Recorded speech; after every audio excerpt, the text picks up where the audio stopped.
It's beautiful out right now. The sun came out about an hour and a half ago. 61 degrees, perfect football weather. Alabama won the toss and deferred. There's the series record. Actually, Auburn leads in games in Tuscaloosa. This is the 20th year it's been away from Legion Field now and in a home-and-home setting. And what a setting it is. Joseph Bullabus will get us started. And Auburn will work from its 25-yard line. As we take a look at the Chick-fil-A starting lineups. And it all starts with number 8. As Gary said, probably at his best game a year ago in this matchup. 21 out of 28 for 237 yards and also 51 on the ground. If he can repeat that today with this group around him, that would be a big step in the right direction. Seth Williams, who's from right here in Tuscaloosa, a freshman receiver, has become his big play threat.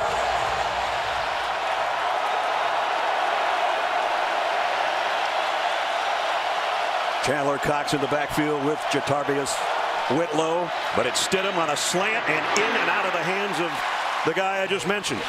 Williams dropped it. Defensively for Alabama, we talked about some of their seniors, including Bugs. Anthony Jennings coming off probably his best game. 11 tackles and a fumble recovery for a touchdown in the win over the Citadel last week.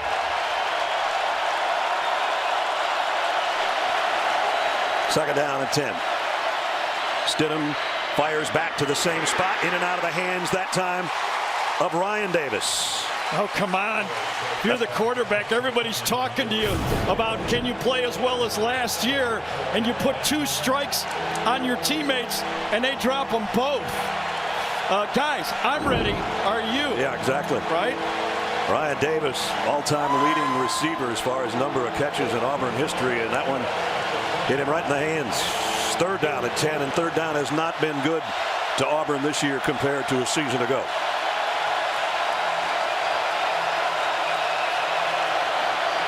Stidham steps up, fires sideline, knocked down by Shaheen Carter. All right. So I think the third drop cancels out the first 2 drops.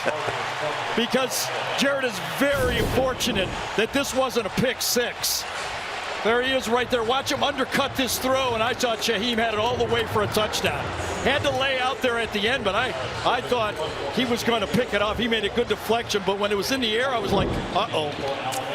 Aaron Sippis has to punt on a 3-and-out for Auburn.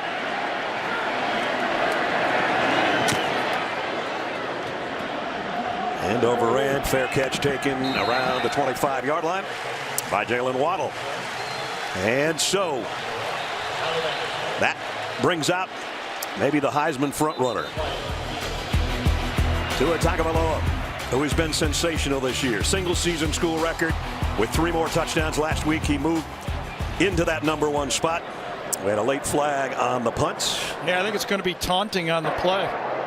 After the play, personal foul, unnecessary roughness, number 8 on the receiving team, half the distance to the goal. First down. Yeah, I saw the mix up there. I knew it was on Alabama. I thought it was going to be taunting. Called it unnecessary roughness. That's the way Josh plays, basically. He is a bundle of it. What did Nick say to him? He's like a demon. A demon out there. Yeah, jeez. So they back it up around the 12-yard line to open things. Half the distance, 12.5-yard line, if you want to put it that way. Damian Harris in the backfield for Alabama with Tua. Making his first start in an Iron Bowl. And it is Harris straight up the middle. Good run to open things. Got it out across the 17-yard line as we take a look at the Chick-fil-A starting lineup for Alabama. You already saw the leader, number 13. And here's the group around Tua. Henry Ruggs coming off career high 6 catches a week ago. And that's just one of those 3 guys that Gary talked about in the open. Unbelievable group of wide receivers. On 2nd and 5. Tagovailoa wide open. Jerry Jeudy And Judy out to the 30-yard line with a first down. You know, obviously this team is different because of the skill set of Tua Tagovailoa, but because of that, instead of having in the past one receiver like a Julio Jones or Calvin Ridley, Amari Cooper, it's really 4 or 5 of them. 5 different receivers averaging more than 18 yards. And if you throw Irv Smith in there, who's the tight end. Damian Harris on the carry against an Auburn defense that comes in 10th in the country in scoring defense, led by 3-year starter, middle linebacker, and leading tackler Deshaun Davis. And this is the team that has to help out their offense. They have 7 returning defensive starters from this game a year ago. We've been talking all year about the defensive line. Let's see what they do. Here they come. Tua stands in, delivers a strike, and it is Irv Smith, and another first down, Alabama. Because of the quarterback who can pull the trigger, the defense now says we don't have to stop one guy, we have to stop 5 different players. When Tua drops back, like I said, like Ness said I called the play last year, I ain't calling any plays this year. I don't know where that ball's going, I'll tell you. No idea. First down at the 45. It's going to Damian Harris on a handoff this time. And Harris, his final appearance at Bryant-Denny Stadium, he's off to a good start. Picked up almost 5 on that carry. Octavius Russell made the tackle. So the hope for Auburn is that they turned on that Mississippi State football game. You know, it didn't start out right, 21-0 for Mississippi State. Right. But then their defense kind of found their footing, and they started to make plays in the backfield. I think that's the challenge for that Auburn defensive line and their 2 linebackers. Can they create some negative plays? 2nd and 5 right from midfield. Play fake, bootleg. Tagovailoa throws in and out of the hands of Ruggs. Nice coverage back there defensively by Jamel Dean. Might have been Javaris Davis. I think it was Davis, number 13. Bootleg coming across. Question was, did he get on him just a little bit early? Nah, not close enough to make that call. I think that's good defense. Yeah, good play. 3rd down percentage, you see, one of the best in the country. Alabama 3rd in the nation at 54 plus. Remember, on 3rd down, Mississippi State brought extra people. What will Auburn do? 6. Tagovailoa lofts it deep, just overshot Judy. And Alabama's going to have to give it up. There's the game plan. Put pressure on Tua, make him throw it before he wants to. You get both linebackers coming, man-to-man. Tua feels the pressure, and he has to make a quick decision and an accurate pass. That time, defense won. Auburn's got to feel good about that, even though they gave up a couple of first downs, a 13-yard and 11-yard completion. But Tua's last one off the mark.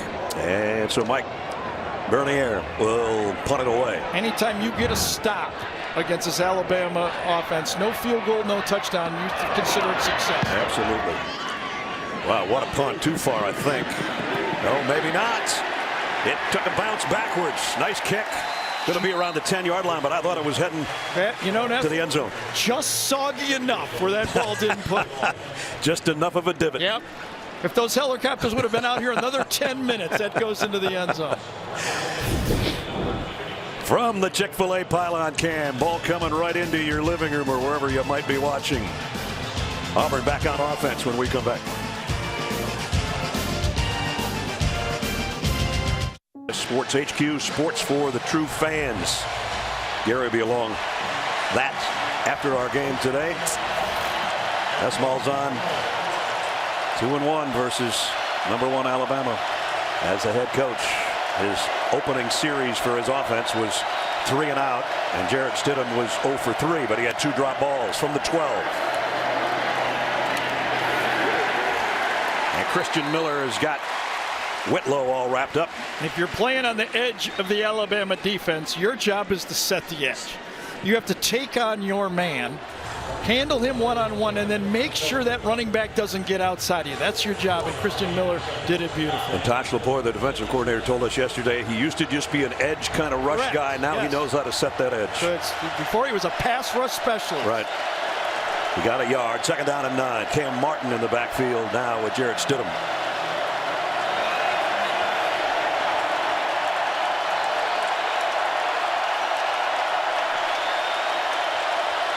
Taking a long time on the play. Finally, the snap straight up the middle on a run, and a good one for Cam Martin. He's close to a first down. He might have it. Got the substituted defense that time. Also, no Quinnen Williams. When number 92 is not in the game, that is a run key for this Auburn offense. And now first down run this time out to the 25. Think about that, Ness. If you're looking at this Auburn offense and the trouble they've had running the ball this year, they're averaging 167 yards per game, the lowest of the Gus Malzahn era. Yeah. And a key, usually you key safeties. You have to be a really good nose tackle when they start keying you as run-pass key. That's what Quinnen Williams is. You saw 92 trot back out there, so he's on the defensive front. Shivers into the clear. He's got unbelievable speed. I don't know if they're going to get him. Shaun Shivers, touchdown. There is a flag down at the 25. If it's not against Auburn, it's a 75-yard touchdown, but it might be coming back. I think that's Isaiah Buggs down too on the play.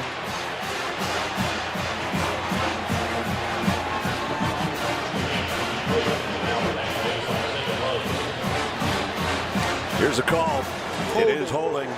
Auburn number 80. Negates a 75-yard touchdown. First down. Sal Cannella, a wide receiver out on the edge, trying to give his man an opportunity for a big play. Did, but was caught holding.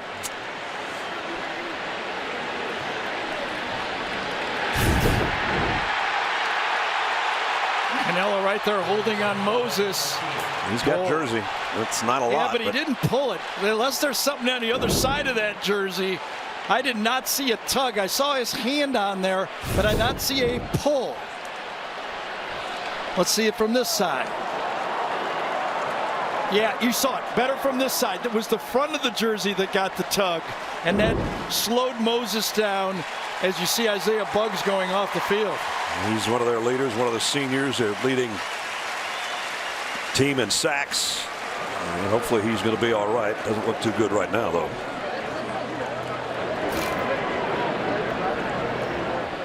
After the play was over, a sportsmanlike conduct foul on the Auburn head coach for arguing the call on the field. That penalty is half the distance to the goal. Still first down. Well, it goes from a 75-yard touchdown to a 30 yards worth of penalties. Unsportsmanlike conduct on Gus Malzahn. We saw that earlier today on Urban Meyer in the Ohio State-Michigan game. And he's still hot. Here's another look at Isaiah Buggs. Also on the backside right there. Let's see. It's a cut block away. Oh, you can see the knee go back. His heel was in the ground and his left knee buckled backwards. So now it's 1st and 27 instead of 7-0 Auburn. Empty backfield for Stidham from the 8-yard line. Throw to the outside is dropped again. Whitlow, and that's 3 drops in the opening 5 minutes of the game. Last year's game, Ness, I charted the first 15 plays. Auburn threw the ball 10 times. And in that first start of that game, Jarrett Stidham was 12 for 14. They had 9 first downs. So you can see they feel they can throw the ball. They're going to throw the ball short because of the pass rush. But come on, guys. This is high-level football. You got to catch those, especially against this Alabama team. It's not Stidham's fault that he's 0 for 4 right now, that's for sure. He'll try it again. There's one that's caught, but it's not going anywhere. Yeah, caught, almost conceded that time by the Alabama defense. Ryan Davis made the catch. Pickup of maybe a half yard. This was Gus when the penalty was called. He was out on the field. Yes, and that rule was instituted a year ago. That the coaches cannot come on the field and argue. You can call your team and ask questions, but you cannot argue. 3rd and 26. There aren't a lot of plays in the book for this particular situation. The goal is no turnover here. And with that, they keep it on the ground, and they'll be punting from right where Christian Miller made that tackle. So the lack of discipline from the Auburn wide receivers. They've dropped 3 balls, and they've had a key holding penalty. 4 mental mistakes why the wideouts have cost this Auburn team. It cost them potentially a touchdown. Right. Now you could argue Moses might make that tackle, but there you are. Block them. Don't hold them. And now field position could cost them even more. Because Waddle is right around the 50-yard line. Sippis to punt. He's going straight up with it here. Waddle has to. Oh, got fair catching a run over. And there's flags all over, and I hope he's not hurt because he was not looking. He was only looking at the ball. And Javaris Davis just leveled him. And that brings out the Boo Birds here at Bryant-Denny. The respect for Waddle had the end-over-end kick. You talk about not seeing one coming. Well, I'll tell you, it's shocking right now, the lack of discipline that this Auburn football team is playing with early in this football game. Emotionally, I don't know if they're too up for this game or what, but they're not ready to play. Taylor Waddle's going to run off on his own. That's good to see. Man, you get hit enough when you see him coming without something like this happening. 15. Penalty is forced from the spot of the foul. First down. And he's fortunate that it wasn't even targeting. I mean, it was close. So that's going to move the ball all the way to the 35-yard line where Alabama will start. Got veteran players for Auburn not doing their job. Then Auburn has and still not be behind on the scoreboard. Drop passes, a holding call that negated a 75-yard touchdown. And then this on Jalen Waddle. And they're spreading it around. You know, 5 mistakes, 5 different players. Still no score. And now it's first down at the 34-yard line. Yeah, now it's dangerous time, though. When you get in this situation, you look for this Auburn, Alabama team to go deep here. Josh Jacobs in the backfield with Tua Tagovailoa. That's Ruggs in motion. Play action here might be the play that Gary said. Incomplete. Judy, the intended receiver. Jamel Dean was covering. And Noah Igbenogany did a good job of staying with his receiver and staying in front of him. Judy's got the speed. He ran stride for stride. There's the matchup right there. Man to man. You got to run with him. You know what it is. And Jamel Dean, who made a play on the ball there, is still down in the end zone after a diving attempt at an interception. But that's good coverage. That's what you expect. You could feel it that Alabama was going to throw a deep one. And good coverage forced a perfect play, and the safety helped. That's how you play defense. Jamel Dean, 2-year starter, and they're still attending to him in the end zone.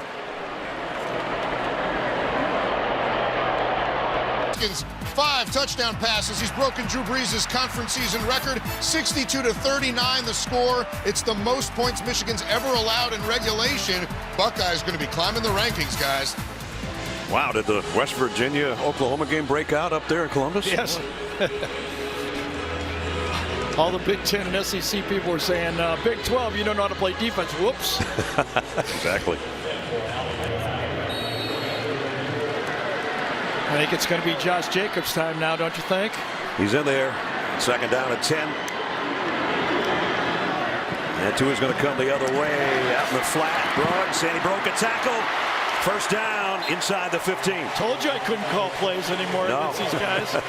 Used to be really easy. I do this thing for 12 years. You get a feel for their offense, and now forget it. Different offense. Different offense. Ruggs picks up 20, so completions of 11, 13, and 20 for Tua Tagovailoa, and they're in the red zone where they've scored 42 touchdowns on 60 trips this year.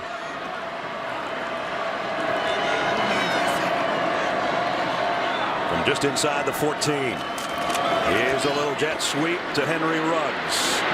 And Ruggs got more out of that than I thought he would. Let's check in with Jamie. Good news on the injury front for Alabama. You saw defensive end Isaiah Buggs go into the tent. He is good to return. Has a sleeve on that left knee now. Jalen Waddle came out, helmet in hand. He looks available to return to the offense. All right, Jamie, thanks. And Jamel Dean, by the way, for Auburn, is back out there on the field after limping off earlier and defending that pass in the end zone. Second down at 6. Red zone touchdown defense. 29% is good.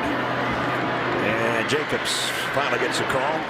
He got about 3. I think Georgia had about 9 plays inside the 10-yard line against this Auburn defense, and the Auburn defense stood him up. There was even a targeting penalty in the middle of it that kept it going. So these guys bow their necks down here, but it's going to be a big challenge here. This Alabama offense much better inside the red zone. That Georgia's been struggling in goal-to-goal situations.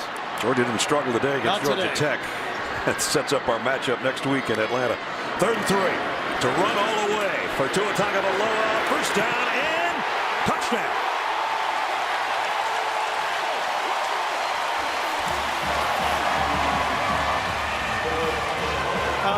If you could feel everybody in the stadium holding their breath as Tua ran to the outside, but when you're running behind number 8 and big number 73, Jonah Williams, you feel pretty good about yourself, I'll tell you. You follow 73 and 8, you feel safe.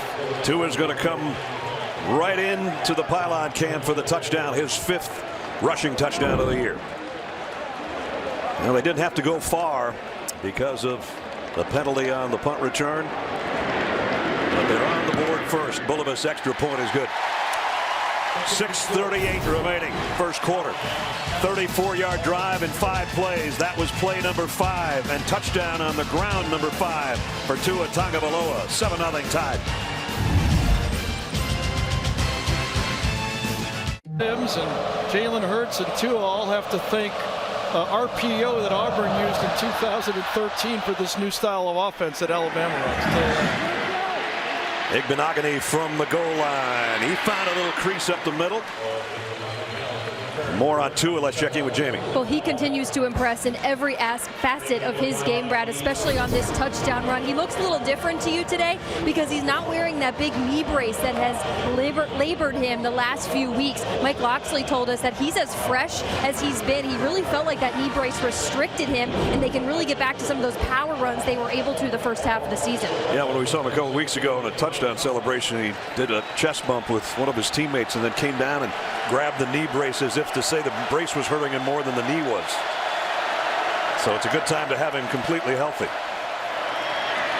And not a lot of people are healthy at this time of the season. Nice run by Jatavius Whitlow. Yeah, Isaiah Buggs is back in the football game, number 49, at his normal spot, right defensive end.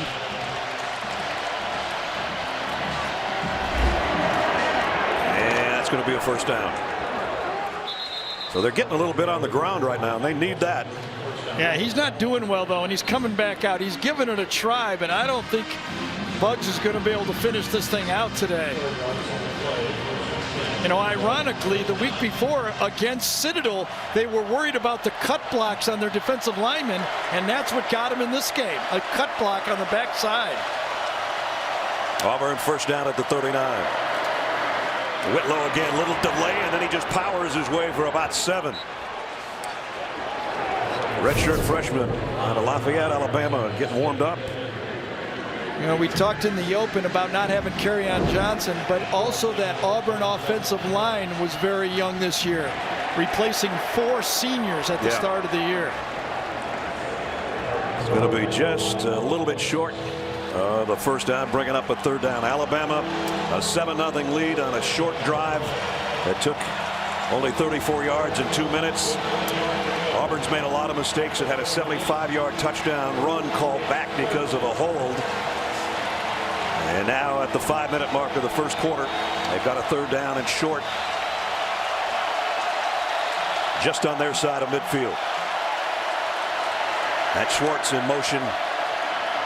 Whitlow, again, the hesitation, and then just picks his hole and picks up the first down. Well, and this is great news. If you're an Auburn fan, with those drop balls, the question was, could we run against this defense? Now, in this drive, 5 straight runs, 25 yards, first downs. This is music to the ears of the Gus Malzahn offense. Absolutely. And it would set up play action beautifully for number 8. If his receivers would hold on. Look at this Tackle formation. way out here. We got 2 tackles out. Yep. And the throw is out to Davis, and he's got a tackle in front of him to lead the way. Different looking formation, it worked. Yeah, interesting talking to Nick. He said Gus Malzahn gives us so much, we cannot practice it all week. From the 37, Stidham dropped by Raekwon Davis.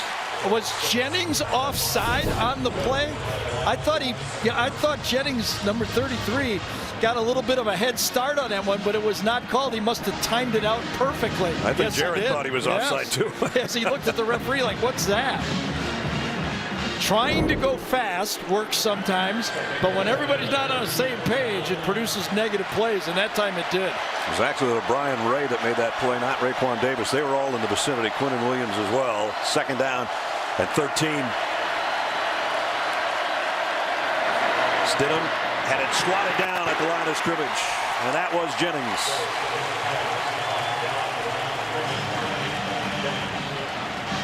Well, like you say, we've been talking about this since the halfway point in the season. Tua got all the press early, and deservedly so. But kind of like quietly, the Alabama defense reloaded. Exactly. They had to replace a lot of NFL talent, and, you know, not very surprisingly, they have.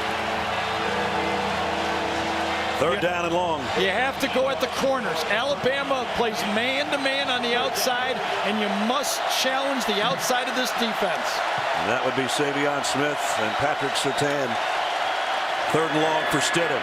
Stands in, goes over the middle to his short man. It's Whitlow in the open field. And Whitlow has got it down to the 14-yard line. Well, the veteran play this time for Jarrett Stidham. He got decent pass blocking. He saw the late rush and dropped it off. That really says a lot for your quarterback in this football game. He's got all those drops, keeps his wits about him. Big pass play of 23 yards, and now Whitlow back on the ground. And didn't get much, if anything, there. I don't know if Alabama had too many players on the field that time.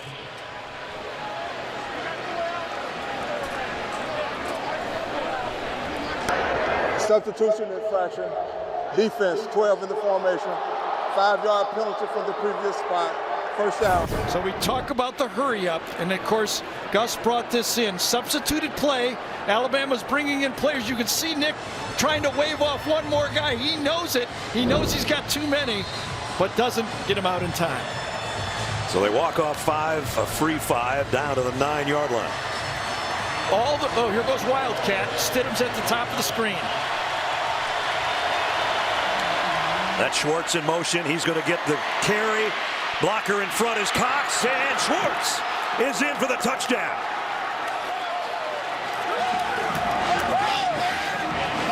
It was the running game, and then it was Gus being Gus. Gus ball is what you've seen right here.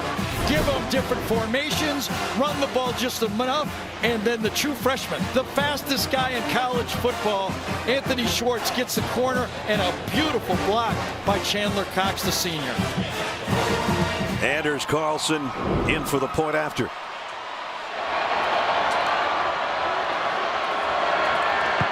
And it's up and good.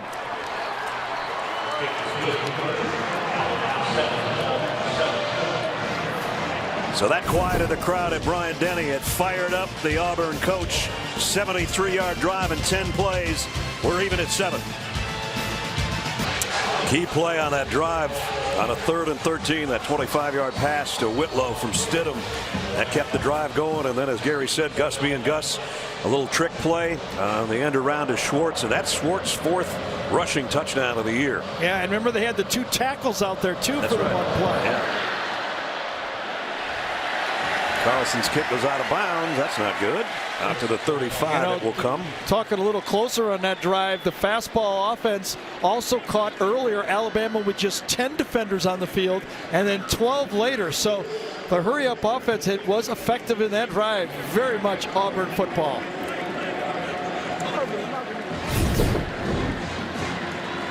This is the key play in that drive as Stidham just goes right over to number 28, and there's nobody in the picture. And that was a busted assignment by Mack Wilson that time. He thought he could get to the quarterback in time, and he could not. And then here comes Schwartz right at you.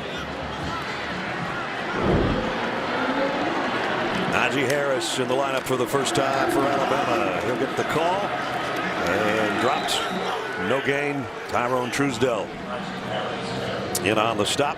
Gus Malzahn. If you go back to 72, Auburn wins over undefeated Alabama team 72-89, and then Gus in 13, and last year at Jordan-Hare. But they haven't beaten a top 5 team on the road in 11 years. Picky. It's always something with these fans nowadays.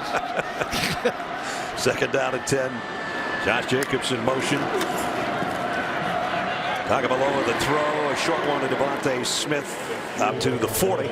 So here's the tape that I think Kevin Steele and Auburn saw was this Mississippi State success later with their 5- and 6-man blitzes put a little pressure on Tua. It's just clear as day. If you don't put pressure on him, you don't have a chance. Kevin Steele, defensive coordinator, just leaned out of the way. He's behind it. There he is. And out is 3rd and 5. Will they bring a little extra heat?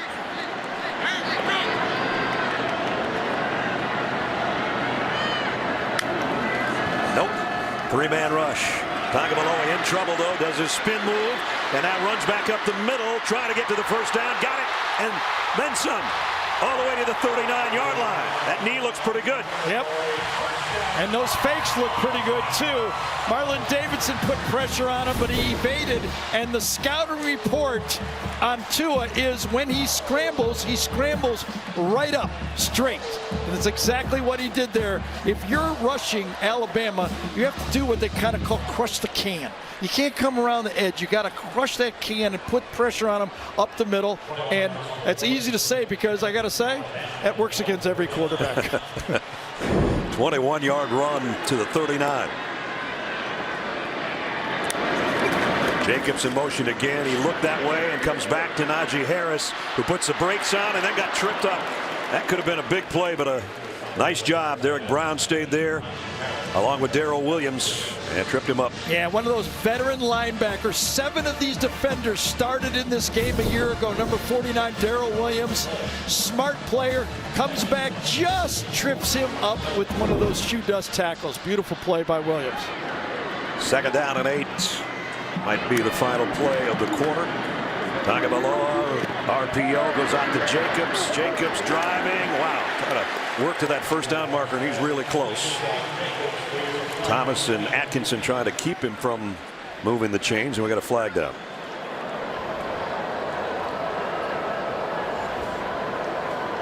Not sure if that was at the end of the play. I guess. Was it face mask? Did he grab him on the tackle? We couldn't see it, a little far away for us. Let us know, Hubert. Personal foul, face mask, defense, half the distance to the goal, automatic first down. There's another mistake by Auburn. Wait a second, they were on the 30-yard line. So half the distance. Either way, it's a 15-yard penalty. Exactly. There it is. See, I thought the penalty happened on the 31-yard line. I thought that should have gone to the 16-yard line. Picky. Yes. All right, that's fair. I did one to you. That's a fair first quarter, too. Even first quarter. A lot of Auburn mistakes, but it didn't matter. They tied it up. End of 1, 7-7. We'll return to Tuscaloosa after this message and a word from your local station. Just about set to start the second quarter here in Tuscaloosa. And we welcome you back, Brad Nessler and Gary Danielson. Good first quarter, partner. I think take away Auburn's mistakes, they could be in front right now. It was the emotions, I think. And to survive that and also be able to run the ball just a little bit. But remember, you got to score. You cannot let up. I mean, they got a good defense, but I think you're looking at least getting into the 30s to beat Alabama. Alabama beats everybody by an average of 36, so you got to put points up. It's sort of like playing the New Orleans Saints or the LA Rams. If you don't score points, you got no shot. But they do have 7 on a nice drive the last time they had it. And now Alabama, first time not leading at the end of a first quarter. This is a rarefied air for the Tide right now. But they have it at the 14-yard line. Najee Harris in there with Tagovailoa. Tua's going to throw it out to Judy. And it's 1st and goal just inside the 5. Here's what you have to live with if you're going to blitz coming around the corner. If you don't get them, you got man-to-man, and you're allowed to do those little screens and rubs. Tough to cover man-to-man. 1st and goal. Quick throw out to Ruggs. And he got there. Touchdown. Touchdown pass number 32 for Tua Tagovailoa. And Smoke Monday got there, but just a half step late. Let's see if the knees were down before he crossed. Monday gets there. No, I don't think so. I think that's a touchdown. He laid out.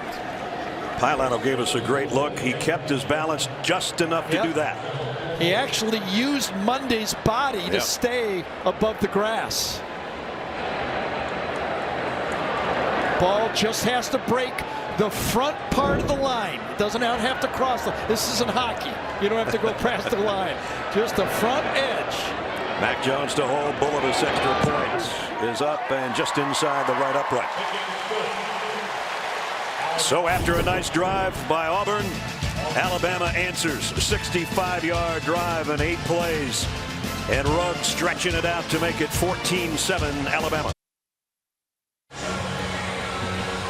So Ruggs gets his 9th receiving touchdown of the year.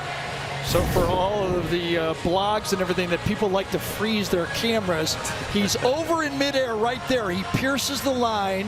So if you got that shot, it's a touchdown. But a lot of people wait until he gets to the ground. So he looks short when he lands on the ground, but he's already crossed the plane in midair. That's a public service in case, you know. I knew there was a reason for that. Help out my guy Steve Shaw over there so he doesn't have another one of those in Birmingham head of officials, right? Right. Phone rings there enough. They got a receptionist now, free so much. Most first half touchdown passes single season since '96. Tua's in the top group now. Here's a short kick. And I think he called a fair catch. He did. Shivers. So they'll bring it out to the 25. Monday on CBS. This is a one man you definitely want on your case. Michael Weatherly stars in Bull Monday at 10, 9 Central. Only CBS. So let's see if Auburn's got an answer to the Alabama touchdown drive.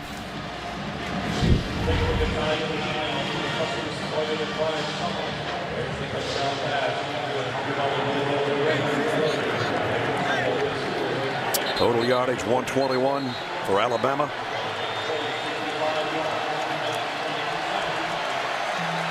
And Auburn works from the 25-yard line.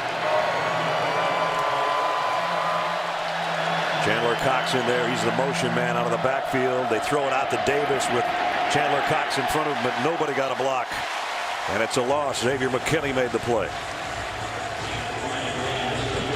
Well, Ryan Davis had a football game against these guys last year.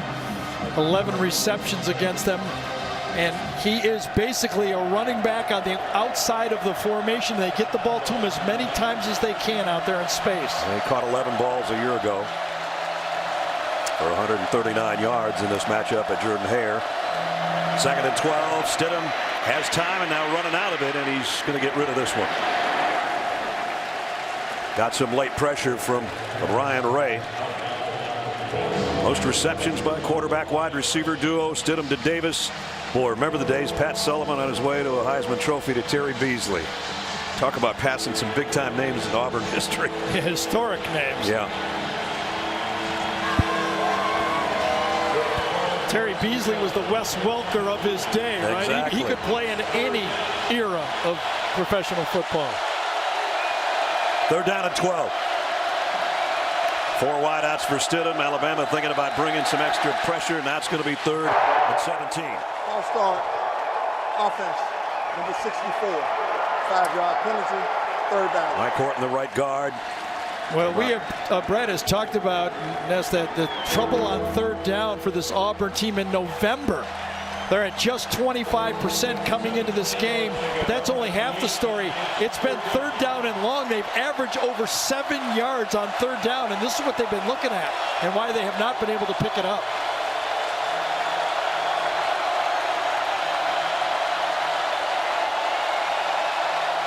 Christian Miller in the middle there for Alabama is going to back out of there. It's just a 3-man rush in 3rd and 17.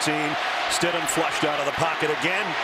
Raekwon Davis giving chase, and he's got to throw it to the Auburn sideline again. There was their guy there, and Seth Williams, but it's incomplete. Well, you're dropping 8, and you're nervous when you're in that pocket making a mistake at your own end of the field. put 5, 6 near the line of scrimmage and then bail out, and you got to throw it in between these linebackers. They might have had to throw, but he also was being flushed at the same time. Yeah, Davis, a big fella with a push there as he got rid of it, and now it's Aaron Sippis into punt again inside his own 5. Jalen Waddle is back in there. And the rugby style kick, and Waddle will have a crack at this one from the 31. And goes down to the 31. Nice job by Jamal Dean. Yeah, what a play. Jamal Dean, the transfer from Ohio State, been playing her a couple years and really coming on. Alabama gets the stop they were looking for. Their offense will have it when we return. Georgia and Alabama obviously heading for a collision way back in July when we got together for the SEC meetings. Everybody said, how about if it was Alabama and Georgia and they were both undefeated? Well, they're not. But second championship meeting, the last one, Georgia ended at the 5-yard line on a tipped Aaron Murray pass. It's a 12th appearance by Alabama, most of any team. Georgia, the defending champions, wrapped up their regular season with a win over Georgia Tech today. So we will see you at Mercedes-Benz Stadium next week. And I think Georgia's playing their best football of the year right now. Boy, Jake Fromm had a big game. Had 4 touchdown passes, I think, today. Here's a guy that can sling it to a Tagovailoa, crossing route, got it to Damian Harris, put a move on and got a first down before he's tripped up by KJ Britt. And you know what's encouraging if you're an Alabama fan, and he's not always just slinging it now. He's willing to take the easy throw and move the chains. I thought at the beginning of the year he was just going for the big play. Yep. I think now he's much more disciplined, taking advantage of his offensive line and running backs in the passing game. First down from the 43. Damian Harris on the handle. Follows his blockers. Gets out around the 48 before he's mugged. A whole bunch of Tigers there and a whole bunch of Tide players trying to push him in the right direction. Williams and Igbenogany finally slowing down anyway. I know the rest of the league will probably be happy to see Damian Harris finally leave. I won't. He's about as fun a guy to talk to as we've had in this league in a long time. He is a classy young man. Here's a pump fake in the throw, and it's over Irv Smith's hand, incomplete. Igbenogany again did a really good job of taking his man. When you're playing man-to-man, nothing trumps your guy.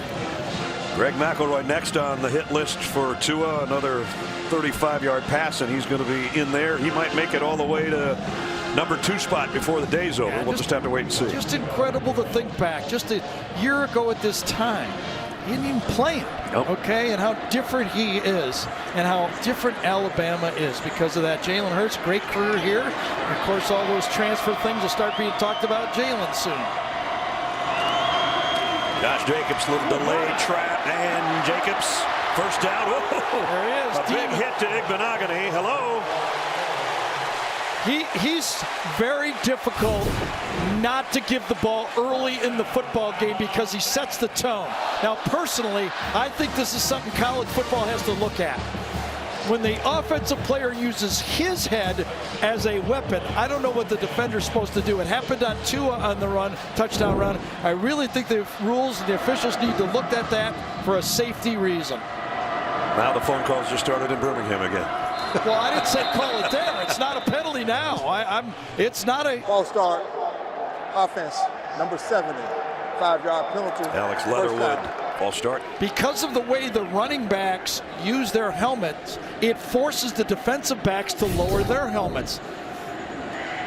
You could say he's using his helmet. He did use his shoulder. We're all getting it, and that's a legal play. And I'm just talking about the whole breadth of college football, not just, I think, one of the best players in football right there, Josh Jacobs, one of my favorite players. Play fake to Harris. Tagovailoa going deep. Man out there. Waddle, and it's going to be a flag as he was being dragged down by Javaris Davis. It's remarkable weapons that Alabama is featuring that you have to stop. 5 different receivers, a tight end and 4 receivers. Defense, number 13, 15-yard penalty, automatic first down. Very clear call right there. 5 different receivers. Irv Smith and the 4 receivers are averaging over 18 yards of reception. Tagovailoa took a hit, I think, after he let go of this ball, maybe from Derek Brown, or yeah, it was. So the penalty spots it at the 26-yard line. 7th Auburn penalty so far. Damian Harris bangs it down inside the 22. It's a big stop for this Auburn defense. Can they just hold Alabama to a field goal here? You got to stay in touch. You got to stay and keep hope in the football game if you're the Auburn side of the field. Alabama knows we put another one here and you're going to start pointing fingers on the other side of the field. Good point. Tagovailoa looks left, back to the right and throws it in the dirt. Herb Smith was the closest guy. Yeah, and Pierce Baker and Leatherwood that time were 10 yards downfield. They had screens going both directions that time. And of course, if the ball is thrown behind the line of scrimmage, it's not called. But they had double screen, and Pierce Baker goes, I was wide open on that one. Just to let you know, if they ever change any more rules, I was wide open. Ross, the captain of the offense, gets back over the ball at the 22. 3rd and 6, blitz coming. Tagovailoa down the middle, first down to Ruggs at the 11. Well, they brought the heat that time. Yeah, and Ross Piercebaker, who said he was open last play, is actually the guy that handles the safety blitz. Watch him. He's looking, faking, and picking up the blitz. And now Tua throws out complete to Judy. And Judy's going to be roughed down by Jamian Sherwood. Nice job to stay with number 4. One more shot of Ross doing a great job on this play. Safety blitz. Saves the quarterback and allows the first down throw. Just another in the long line of really good centers that have played here at Alabama. Yeah, I haven't even gotten to the offensive line yet. Made his way down from Cedar Falls, Iowa to play for the Tide in his final game at Bryant-Denny today. 2nd down and 10 at the 11. They can get a first down at the 1-yard line. Here comes the heat up the middle again. Tagovailoa lofts it to nobody, incomplete. But he did get rid of it. A lot of times near the goal line, you have the tight end and the quarterback on a read route. He called it a cop, corner or post. And this time, Irv went to the post. Offense number 13. Loss of down at the spot of the foul. They're going to call grounding. Second down. Grounding on the throw. So when you've got a read route and you're letting it go and your tight end goes to the post and you think it's an either or, he throws it to the corner and it's intentional grounding. That's a good call. If you're going to read those read routes like that, you better get it right or you're susceptible to have an intentional grounding call, especially when there's pressure on you. Well, that backs the line of scrimmage to the 21. This is where Tua would say it's okay. We just have more room to throw. Yeah, well, this is a must stop for this Auburn defense right here, especially with the kicking problems for Alabama. They only bring 3. Tagovailoa, but still that 3's going to get there. He gets away, throws late, and it's incomplete, isn't it? Or did he catch it? Called it a catch, but it's going to be close. Well, it's still going to be 4th down anyway.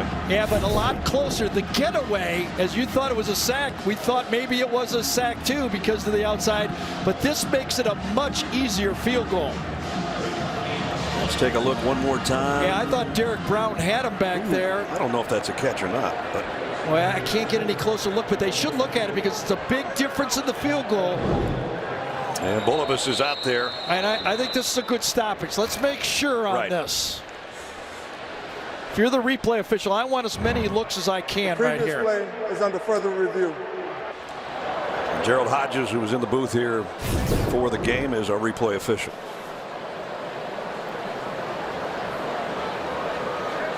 If it's a catch, it's a heck of a catch. And if it's not, it's a heck of a attempted catch. There we go. All right, there you go. He gets one hand underneath it. Boy, that might have hit the ground. Now, it was called to catch. Right.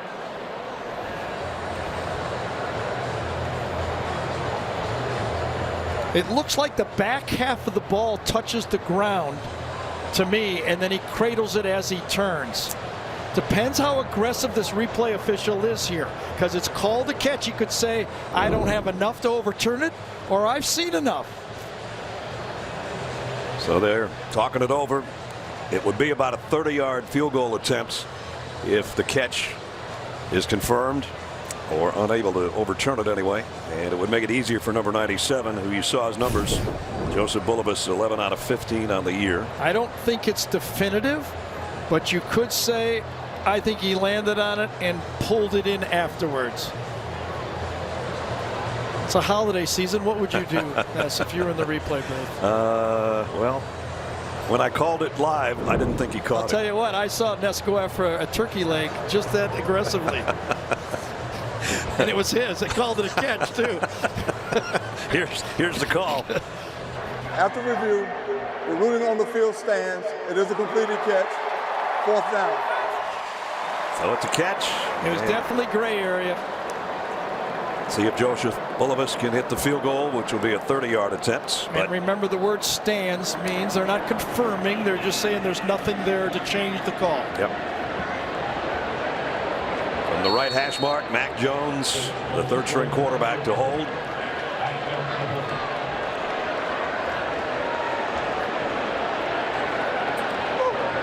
Bulovas from 30. Right down the middle.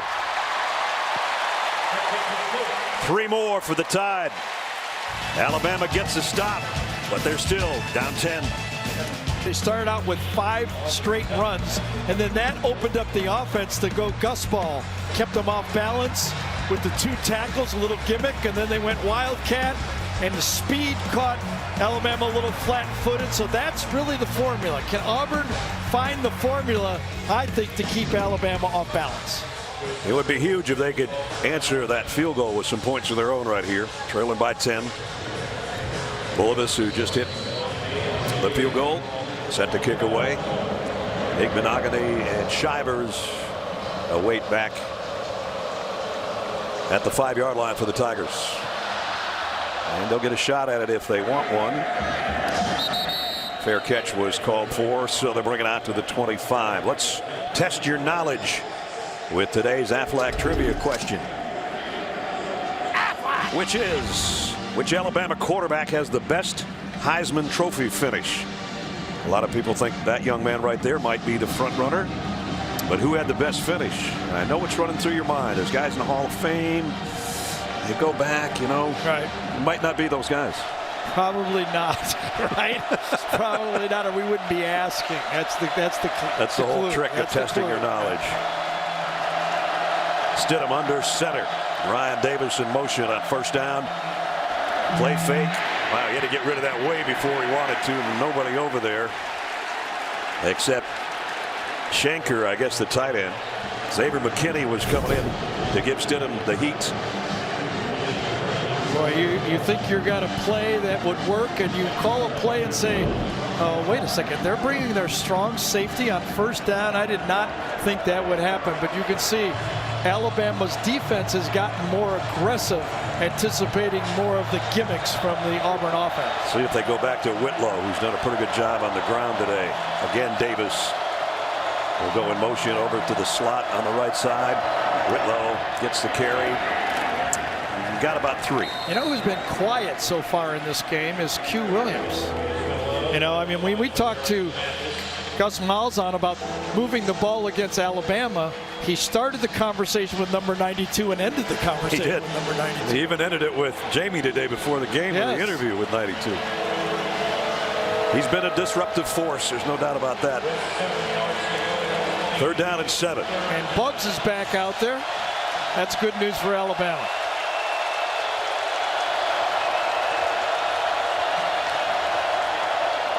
They bring an extra man in Mac Wilson, and down goes Stidham. And a flag.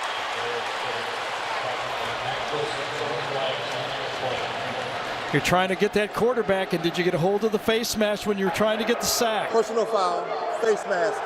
Defense, number 92.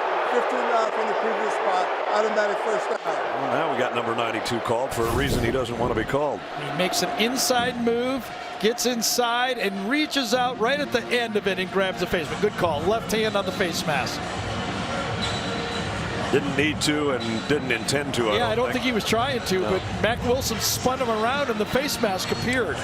So take away a sack and pick up a 1st down. And this is the help you're going to need if you're Auburn. You got to find some way to kill the clock, make some first downs. That's how the successful drive started. A couple first downs and then open it up with the fastball. Gus can't go fast and get a 3 and out. It just gives the ball to Tua. A couple first downs and he will. Now they've got it ready for play at the 43.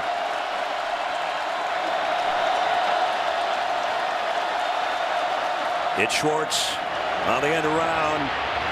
This time, Sylvian Smith runs him out of bounds after a short gain. Well, Anthony Schwartz, the true freshman sprinter, has been getting involved. Brad told you about his carries. He came into this game with 20 rush attempts, a long of 23. He's gotten already, what, 3 times in this game? Yeah. And running the ball. He's always a threat with that jet sweep. Quinnen Williams coming out again. Cam Martin in the backfield with Stidham on 2nd down and 7. He looks over. You see those cards. The play's changed. Better hurry. Just got it off, and the ball, he lost the ball. I think he wanted to throw a screen out in the flat, and I don't know if it just took off from him or stuck to his hand or what. I think it was McKinney again, coming from the outside the slot, number 15. Yes, when he tried to throw the ball, McKinney was in the way and he had to try to eat it. It was the old tuck rule.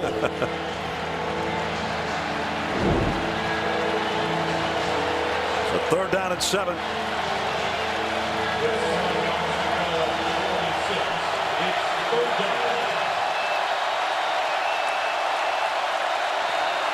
Ryan Davis in motion again. Stidham with Mack Wilson coming at him. Throws too wide, intended for Slayton, incomplete.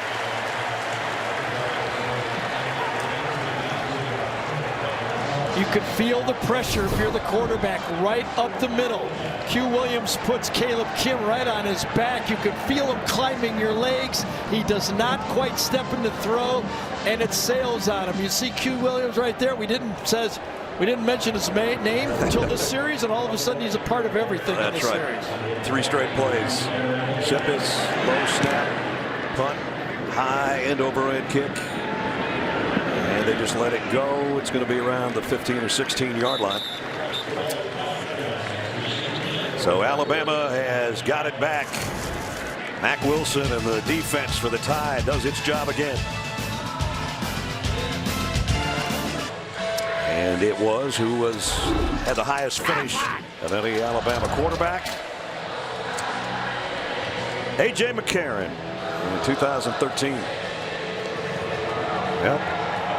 Tua having a good time out there. His mom and dad looking on from the stands. You wonder what his numbers would be like if he played in 4th quarters this year. Josh Jacobs going to be dropped for a loss. And Deshaun Davis on another tackle, over 250 career tackles for him.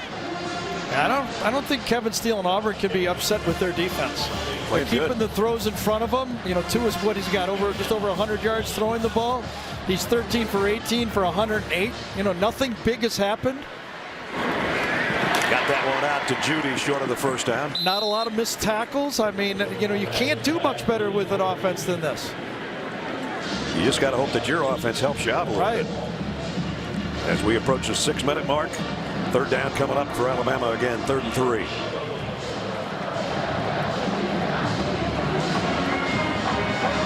Can they get one more stop and give it back to that offense of the Tigers before halftime? Front 4 has to dominate here in these situations. Almost looked like they were offside to give Jacobs, and they got a stop. He's a yard shy.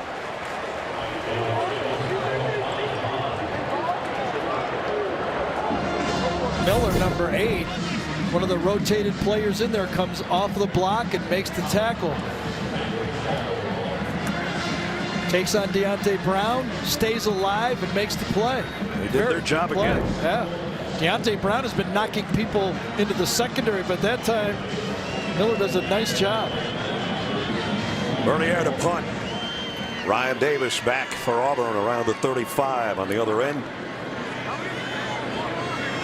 Auburn will have 5 minutes to play with here. They blocked the kick. Auburn's got it on a block punt.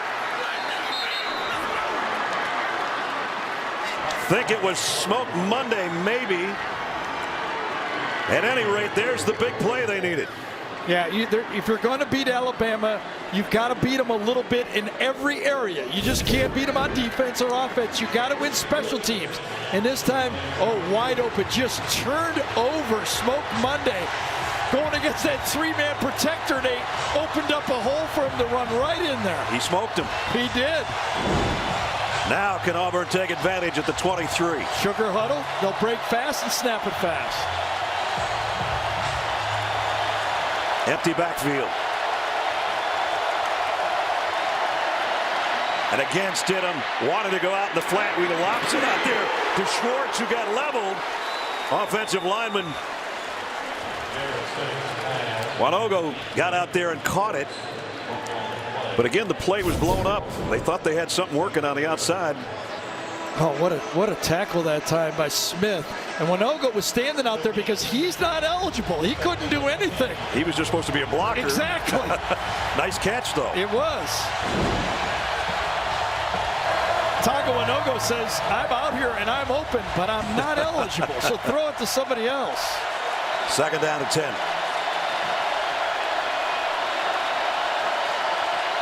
Chandler Clark. Double pass. Ryan Davis loads, fires, man's there, got him. Auburn touchdown, Malik Miller. Second time a trick play is paid off for the Tigers for a touchdown. Ryan Davis had a touchdown pass against Texas A&M. He was a high school quarterback. They lined him up real deep, quick snapped it to him.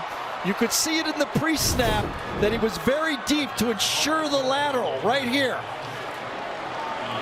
Gets it and throw the whole playbook at Alabama. Use every guy you got, every skill he's got.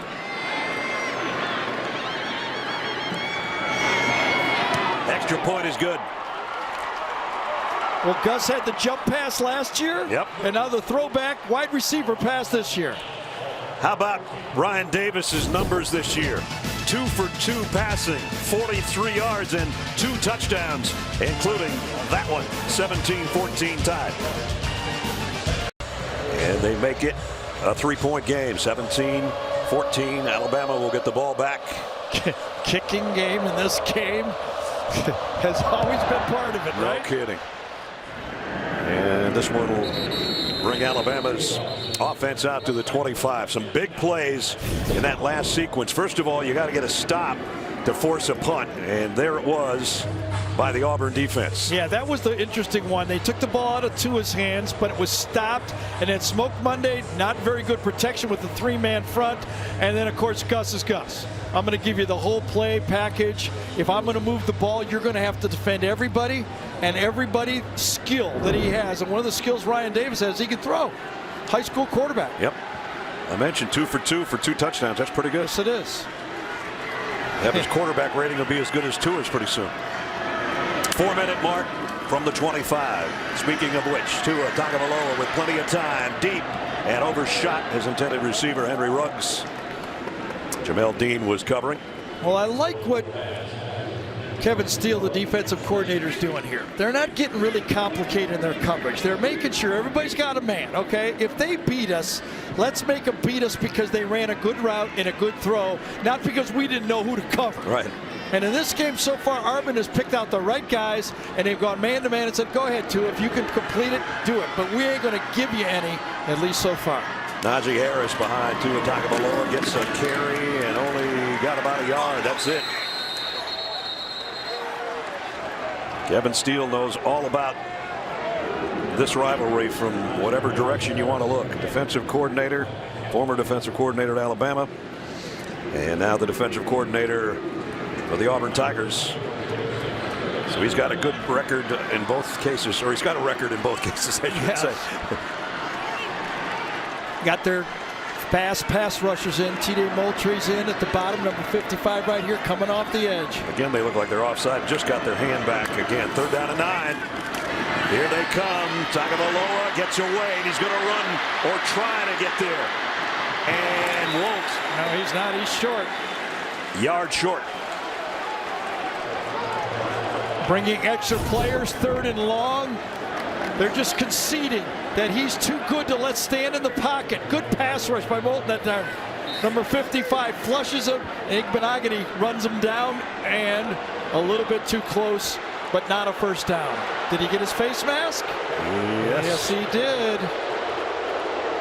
Yes, he They did. didn't call it, though. Nope. So it's a punting situation. Noah's looking around. I know I got the face. Holy cow, there's not a flag I on don't it. see any longer. Nothing, yes. Wow, they got close to that kick again. Brian Davis backpedals to the 18. And he's going to go down around the 20. Yeah, he's on his own. They went for the block again. I think that's happened before in this series, right? Two Yes. blocks. 2.5 minutes coming. And then the Geico halftime reports. Looking the guys with the other scores and highlights from a busy day on rivalry weekend around college football. They'll look back at the first half of this one, which has been a good one. The 83rd Iron Bowl. 3-point game right now, and Auburn's got it back. It's all the little things, you know, the intentional grounding that Tua got him out of position, didn't finish off that drive, and then don't make a third down conversion, get a punt block. And now the quick pitch to Whitlow. And Whitlow blasts his way for 8 yards. Dylan Moses brings him down. Whitlow's a load when he gets out there and gets ahead of steam. Redshirt freshman, 216-pounder. Yeah, goal number 1 now for Auburn, though, and all LSU fans will second this. Get out of the half. Do not make an opportunity. Remember, Alabama gets the ball to start the second half. Do not give them 2 tries here. Couple first downs and then think about scoring. Again, a different looking formation with Davis way back almost as a member of the backfield. But it's Whitlow straight ahead, and he's got the first down. Shaheen Carter, one of the guys in on the hit, along with LeBron Ray. It is a first down. Both teams have all 3 timeouts, and both teams, I think, I know Auburn would love to get to the halftime 17-14. They would have taken that if you gave them that offer at the beginning of the game. Exactly, but the way the game was ongoing, they were really struggling there. And then they got that play, that intentional grounding, and turned it around, and all went from there. There's a little sugar huddle again. Hand off to Shivers. He's collared by Raekwon Davis, the big guy. Isaiah Buggs went to the locker room. He's tried it, I think, 3 different times. He came out, tried it, and then left the field. Both coaches holding their cards. Timeouts close to the vest. Neither one wants to use it.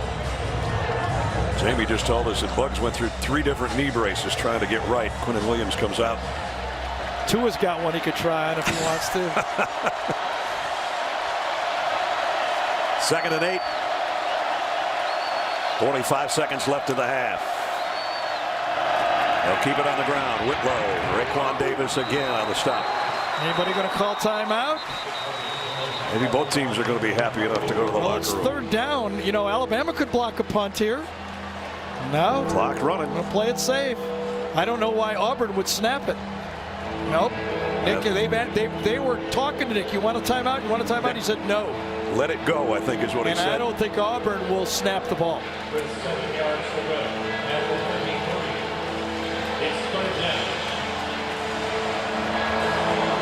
So interesting to see 2 old rivals both willing to just say, let's head to the locker room and we'll think this over and we'll play 2 more quarters. I think it would have been different if Alabama wasn't getting the ball back. But Nick says, I'm getting it back at the end of the half. Why should I force it here? Good game through 2 quarters at Bryant-Denny. Alabama with the lead, 17-14, trying to win their 26th straight game on this home field. And Coach Saban is with Jamie. Coach, how was the way Auburn ran their offense towards the end of the half disoriented your defense's read of things? Well, it was a double pass, and, you know, we didn't cover the guy that ran a double pass. So I kind of knew it was coming because the guy lined up deep in the backfield. But get a punt block, give them good field position. You know, that's kind of plays in games like this that make a huge difference. Anything in particular offensively that you could really connect on more in the second half? Well, we're not making explosive plays. They're doing a good job of taking those away. We got to be patient. We got to be able to create some balance, but we're going to have to throw the ball better than we did in the first half. Thanks, Coach. All right, thank you. That's the end of the first half as the Tide heads into their locker room. They've got the lead, but it's a very slim one, 17-14. Top-ranked Alabama leading Auburn as we head to Adam Zucker and the guys in our New York studios. Look. All right, Ness, we got ourselves Seconds or so of that second quarter, kind of looked at their respective coaches and thought, we're going to call timeout? Nope, let's just go to the locker room. So they had time to regroup or prepare for the second half, and it is underway. And their catch taken 4. Bring it out to the 25-yard line. Welcome back, Brad and Gary. You know, I think back to what Jeremy Pruitt told us last week, former defensive coordinator here, now the head coach at Tennessee. So I don't care how much Alabama's favored by, this is going to be a heck of a game. Auburn will give them everything they want, and they have. They have, and the key part was just before the block punt. There was 6 minutes. Alabama gets the ball. They stop them on third down. You could almost see it. 17-7. Alabama's going to drain the half, get the ball back, and kind of run away. And Auburn stops them, blocks a punt, football game. That was the key part of the first half. So here's the Alabama offense that averages 49 points a game, going to work for the first time, and maybe a 1-yard gain on the first snap as we check in with Jamie. Brad, I tell you, Gus Malzahn still heated about that holding call that brought the touchdown back in the first quarter. He said, you just don't call that in the Iron Bowl. After those speed bumps early, he said he feels like they settled it and played the right way. I asked him, how many trick plays are we expect to see, Coach? He said, oh, about 3 or 4, so start your tally now. Well, the ones they tried in the first half worked to perfection. Second down and 9, play action. Tagovailoa throws complete. Irv Smith short of the first down by a yard or 2. Darrell Williams made the tackle. First half trends, 5th time this season Tua has had a rushing and passing touchdown. This is kind of strange. Wide receivers have a rushing touchdown and a passing touchdown, but no touchdown catches for the Tigers. And those are season lows in the first half for Alabama. Every part of this offense, this defense for Auburn is doing their job right now. Stopping the run, the linebackers are cleaning it up, and the man coverage solid. Josh Jacobs, little delay, follows his blockers, cuts it out for a big gain across the 45. Auburn is making Alabama earn every yard.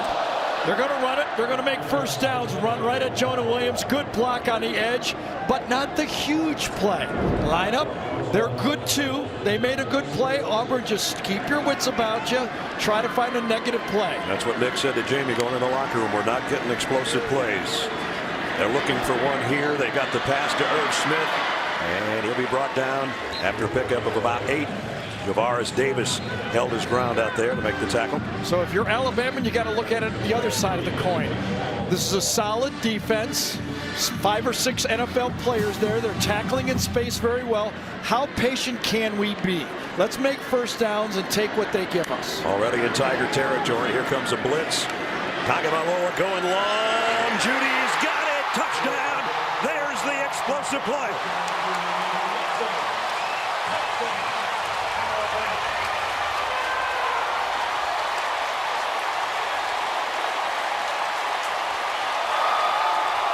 You never know. Anywhere on the field, nothing is safe. Bottom of the screen right here. There's the matchup. That's been the matchup all day. Auburn's been willing to play man coverage, and Judy, with a perfect throw, puts it into the end zone. Can't throw it any better than that. Guy's open by a yard, and he put it right in stride. Extra point is good. That's what you get thinking about. How explosive Alabama is, and you say that is there any time, and that's the worry. We can play man coverage, but if they throw it perfect, that can happen. That was perfect. Second touchdown toss of the day for Tagovailoa. 24-14 tie. Damian Harris right there, number 34, has man-to-man take the linebacker. And watch what he does. Good blocking up front, but he stones the blitz.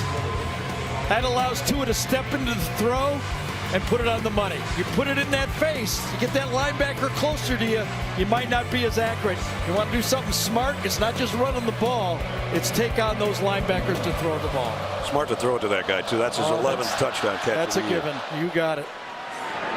And that's the challenge for Auburn's defense. You know, you fight your butt off, and then they just go over the top of you. Yep. Well, this week, Colbert is all new with Jon Stewart, Garth Brooks, and Michelle Obama. Plus Monday, catch Cartoon Steven.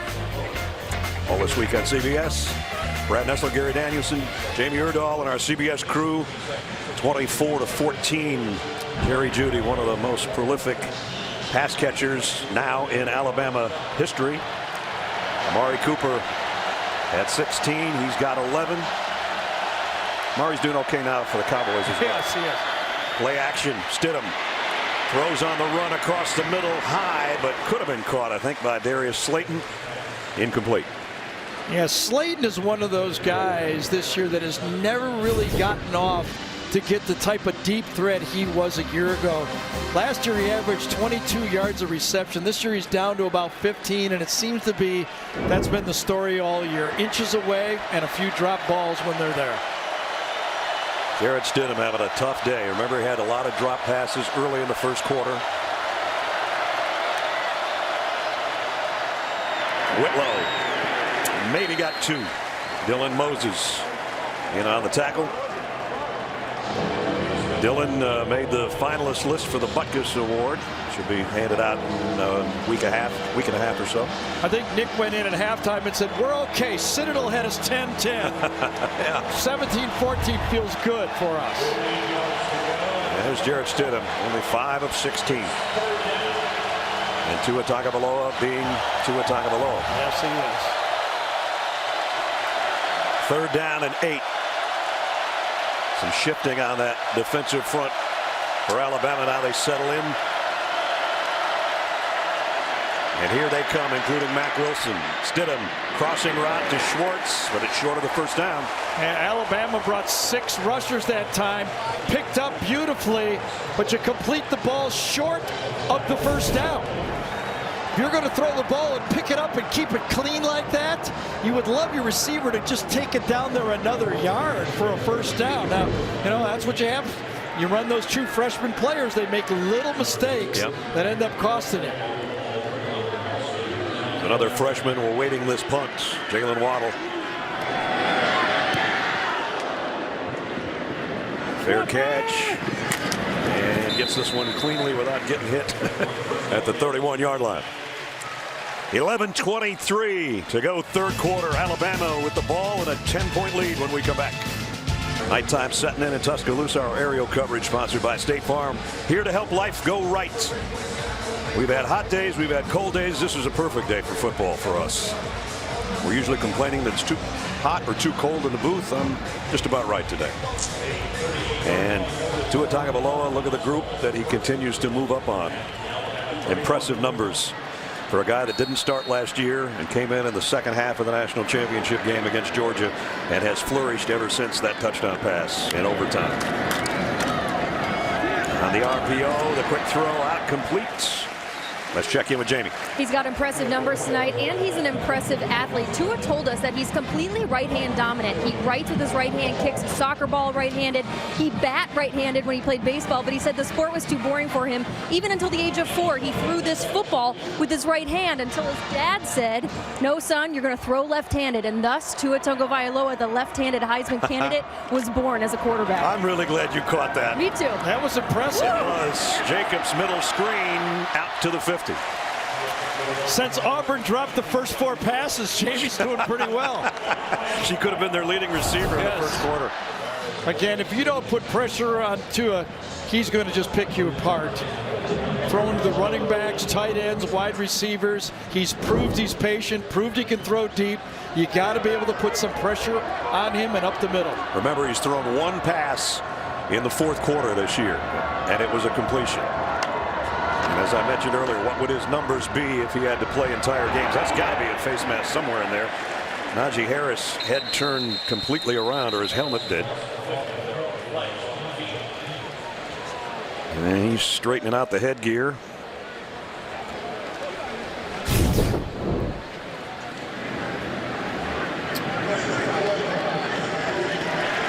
Dontavius Russell.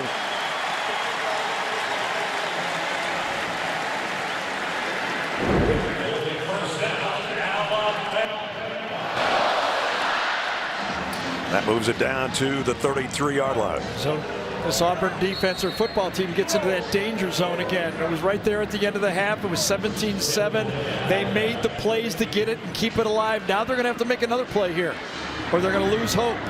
5 minutes into the third quarter. First down at the 33 for Alabama. Low snap. Tagovailoa play action. Deep down the middle. Got it. Jacobs. Josh Jacobs. Gone. Touchdown, Alabama.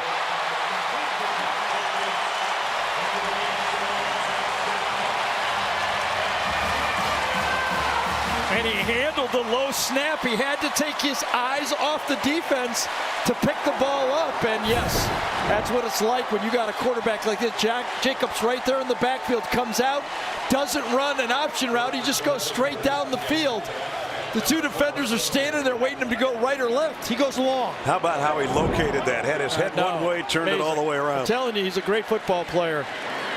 Lightly recruited out of Oklahoma. They found him late, and they found a gem. Did they ever? 9:49 remaining, third quarter, and all of a sudden, top-ranked Alabama starting to look like top-ranked Alabama. Third scoring toss of the day for number 13. Second scoring reception on the other end for number 8.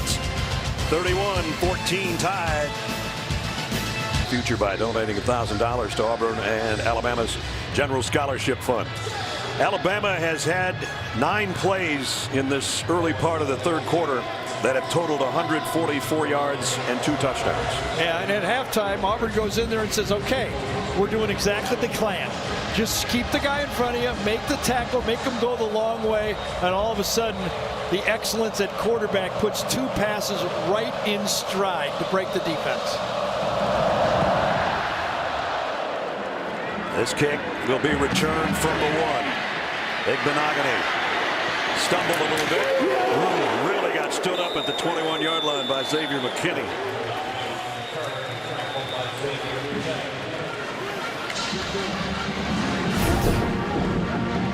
Igbenogany has not gotten up yet, I don't think, after that collision.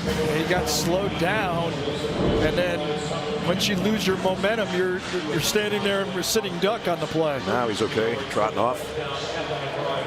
Igbenogany was a wide receiver a year ago, switched over to defense and becomes the starting corner for this defense.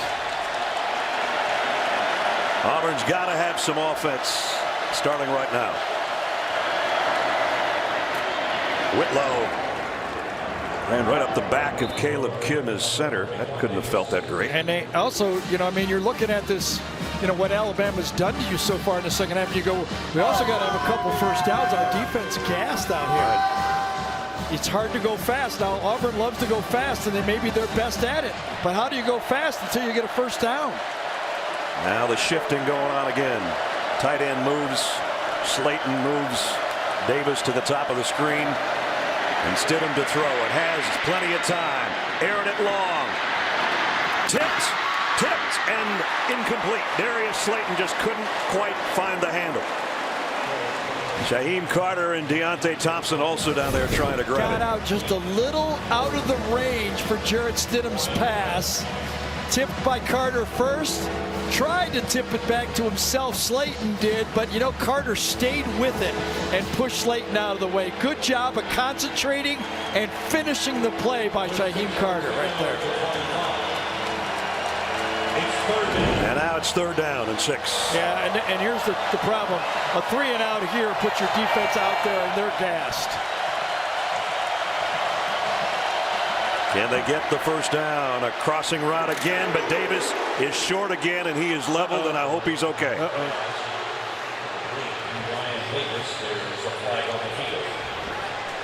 Now remember, if this is called targeting, it will be out of the first half of the SEC championship game. The good news is first to help the receiver. Right, the Ryan is moving his extremities. 15-yard punch out of that first down. The previous play is under further review. No matter how much you emphasize it, the players still ducks his head. Maiden this time, number 21, ducks his head. Exactly. Talk all the ones that are, hairline. We all could talk about those. This is not hairline. No.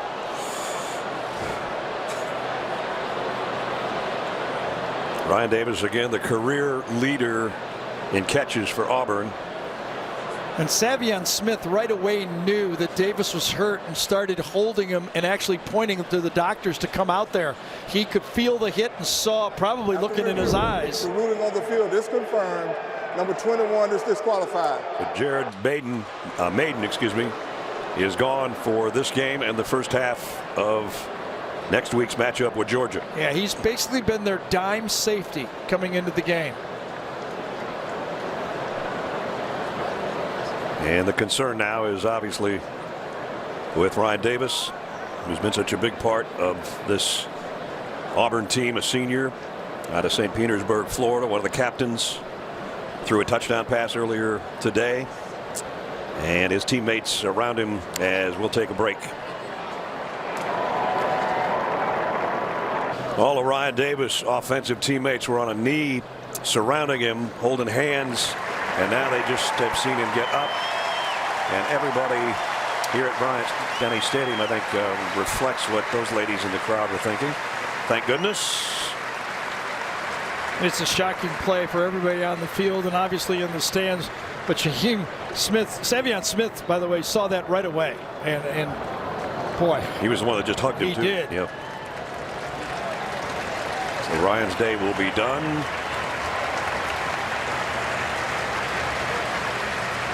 He's been a great player for him.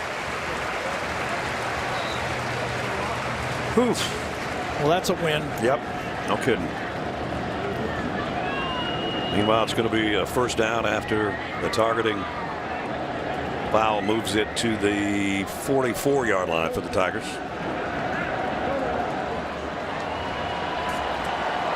Eli Stove is going to take Ryan's spot in the receiving corps, at least for this play. And they can't snap it. Center judge won't let him snap it until they get Ryan almost to the tunnel. And he gets a big round of applause from the Alabama fans, too. That's nice. Here we go.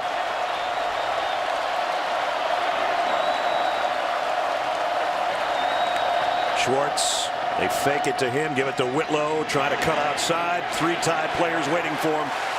If he got anything, he might have gotten a half a yard. Jennings and Wilson make the hit.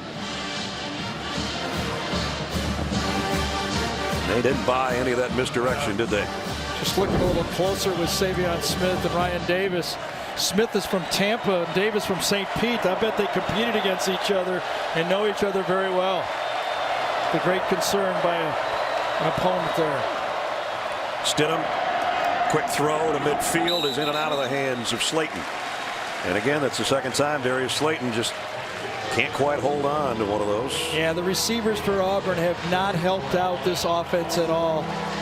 Seth Williams, Auburn was depending, number 18, the other true freshman who dropped the opening ball right here out of Tuscaloosa. The true freshman has been a non-factor in this game, and he's been one of their weapons second half of the season. When Maiden was kicked out of the game, Keaton Anderson, who was one of our scholar athletes, is in there at that dime safety spot that Gary was talking about. Third down and 9.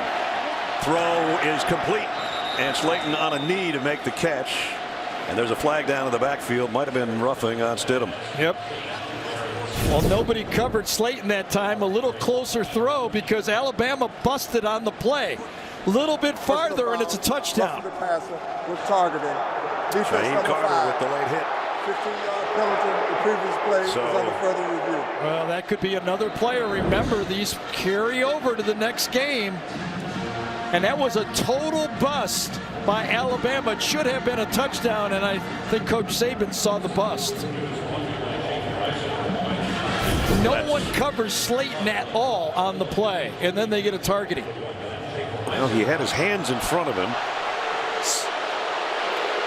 That's close. That would be a huge loss for next week if that guy can't start. He's one of their leaders in the back end. Yeah, Boy, this is really close. Sure is.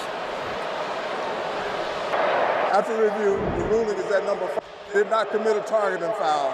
However, we will enforce the roughing the passer foul, 15 yards, automatic first down. Gary, I think Number just the 5 fact that he remaining. tried to get his hands in front of him helped the cause a little bit for him. It's 30 yards worth of penalties in 3 plays, but nonetheless, he's not going to leave the game. And he's fortunate because he could have put himself in position. I do not think his helmet connected with Jarrett Stidham. It was close, but I don't think he hit him with his helmet. Each team with 7 penalties. And for Auburn, it's been a couple of tough ones to take, but they've moved the ball 30 yards, courtesy of Alabama on this drive alone. And they're lucky it wasn't a touchdown because they busted. Here comes a blitz off the corner. The throw is that way. It's complete. But a good job by Raekwon Davis to stay with Eli Stover. He might have been off to the races. Well, if Raekwon Davis doesn't come out and make that play, it's a touchdown. Right now, this Alabama secondary is discombobulated. Right until the snap of the ball, the whole Alabama bench was waving players around on the field, and they left another player wide open receiver on the play. 2nd down and 6. They're at the 25 of Alabama. Trying to tighten this game up here halfway through the 3rd quarter.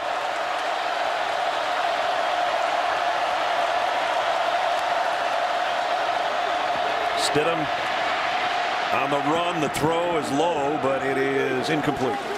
It's one of those times when you're calling defenses and you're struggling and kind of out of sorts. You just go, give me cover 1. The one we put in the first day, okay? Everybody call it a guy like playground, okay? And make sure we know what we're doing. Let's not get fancy here at all. I got him, you got him. You got it. Yeah. Nothing fancy, no combos here until we get back to the bench and understand what we're doing. Be interesting to see if this is 2-down territory. 3rd and 6. They need to get to the 19. Schwartz again on the move into the slot. Here comes Jennings. Stidham releases it out to Whitlow. Can he get enough for the first down? No. Again from behind, tripped up by Jennings. And it looked like he had the corner and he was going to make the first down. Alabama played a 1 coverage. They call it a rat coverage. They put a safety in the middle of the field. They forced everything inside, and it was Jennings with a top of the shoe right hand getting the tackle. And now it's Wildcat. They look like they're going to bring out the field goal unit. Instead, it's Malik Willis on 4th down and 4, pulling out all the stops, whatever they can do. Willis floats it out, complete to the kicker, but he's not gonna get it. Surtain with a tackle on Carlson, and the crowd is going bonkers. You really can't blame Auburn for trying something. You're looking for any play to even out this game right now. You get it complete, that's the good news. The bad news is it's your punter. And a form tackle by the freshman to prevent a first down. Yeah, when your kicker is not going to win that battle. Not against one of the best young defensive corners in football. Alabama takes over on downs, leading 31-14. At this point, Gus Malzahn says field goals aren't going to help us. His decision was 31-17, which is just 14 points, isn't good enough the way they're scoring. Josh Jacobs on the little toss by Tagovailoa. Got 2 or 3 before a whole host of white jerseys are there to beat him. As we're going to work our way under the 6-minute mark here in the 3rd quarter.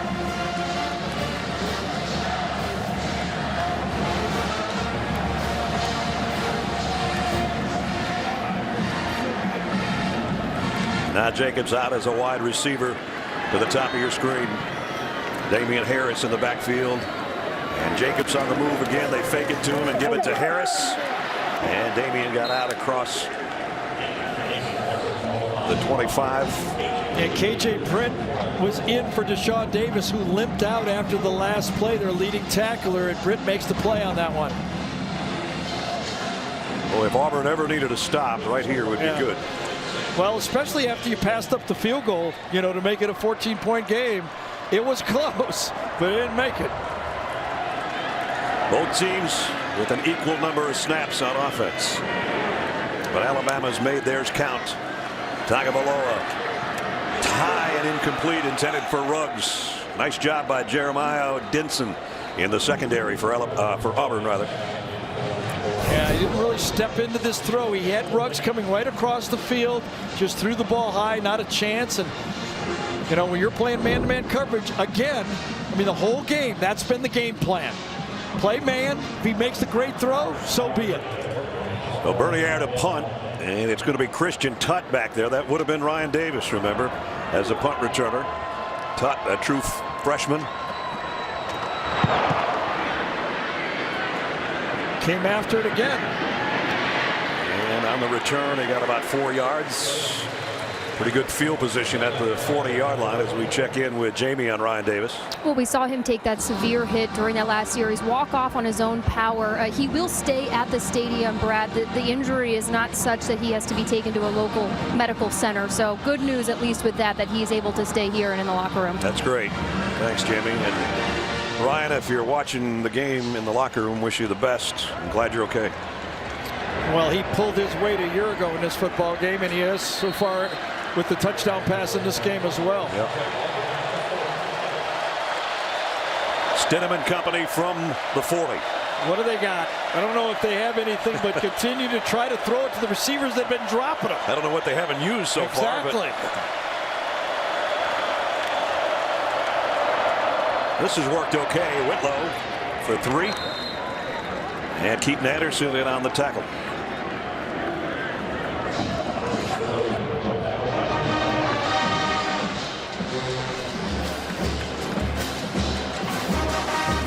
Jarrett Stidham, who was 21 for 28 in this game, 10 for 24, but he's got at least 5 drops, right? Yeah.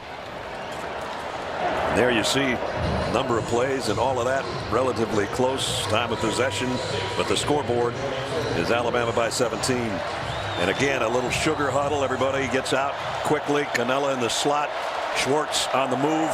They fake it to him, and then they're going to throw it to him. Let's see what he can do in the open field.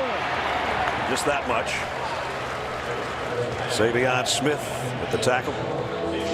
If you actually look at Patrick Surtain and Savion Smith at practice, the 2 corners for Alabama are big men.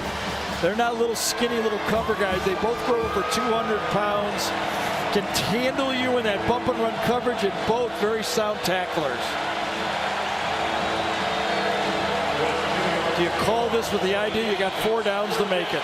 Oh, little confusion there on the snap. Stidham's just going to let it fly. Center field, caught. This one, Slayton, touchdown. He didn't drop that one.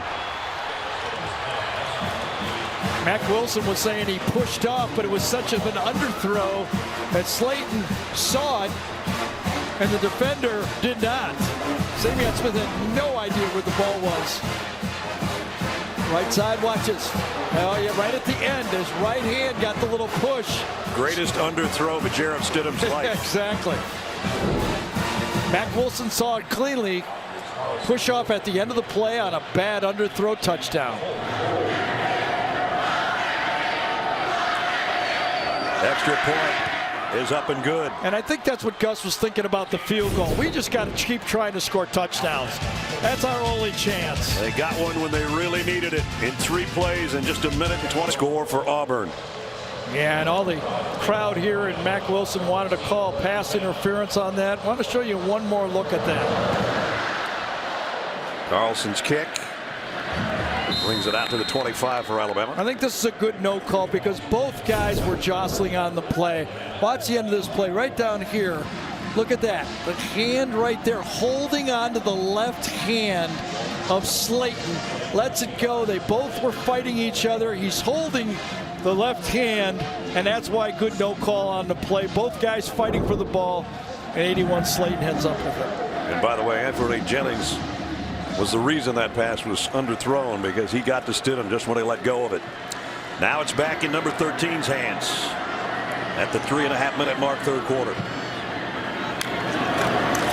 Tua Tagovailoa down the middle, to Devontae Smith. Yeah, he might have missed the last one, but don't count on him missing 2 of them. Wide open. This little motion package has been freeing these crossing routes right behind the linebackers. He missed one on 3rd down, but he didn't miss that one. Pick up a 20 to the 45. Snap a little bit low again. The handoff, Najee Harris. Najee follows his blockers. He's got a first down and 2 stiff arms to the face of Igbenogany. What happens when you have the 2 running backs in, Josh Jacobs becomes an extra blocker right in front. Watch number 8. That's the guy that cleans it up for you. If you put on the tape and watch him, your quarterback run behind him, running back run behind him, reverse run behind him, he is just a leveler in front of those plays. Unless he has it, then he does it himself. A 20-yard pass play, a 15-yard run, and now Tagovailoa again finds the open man. It's Devontae Smith.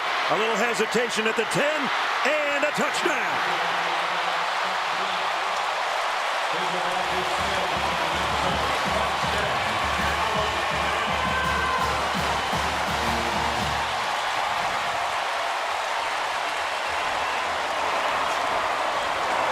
Fourth touchdown pass of the day for Tua Tagovailoa. Yeah, Noah Igbenogany this time thinks he's got him, and then he does a sprint. He slows down, looks at the quarterback, and that's when he's beat. When you're in man coverage, you don't have time to turn around and look. The ball could be coming to your guy, and it was. Extra point is good. And Devontae Smith just getting back to full health. So is Tua. Igbenogany camps under this one at the 5. Out to the 21 or 22, and that's it. So we take a look at our GMC game changer. One of the traits that Tua is so good at in the pocket is redirecting his feet. These little subtle moves to the outside, moves the defense. He stays in plane. His weight shift is perfect. And then when he delivers the ball, everybody else starts blocking. This time, it was Ruggs downfield that helps. He sees it. If you don't get the ball, help. And Ruggs helps Smith get into the end zone. 17-point hole again for the Tigers. Can they dig out of it like they did on the last drive? Whitlow for a couple.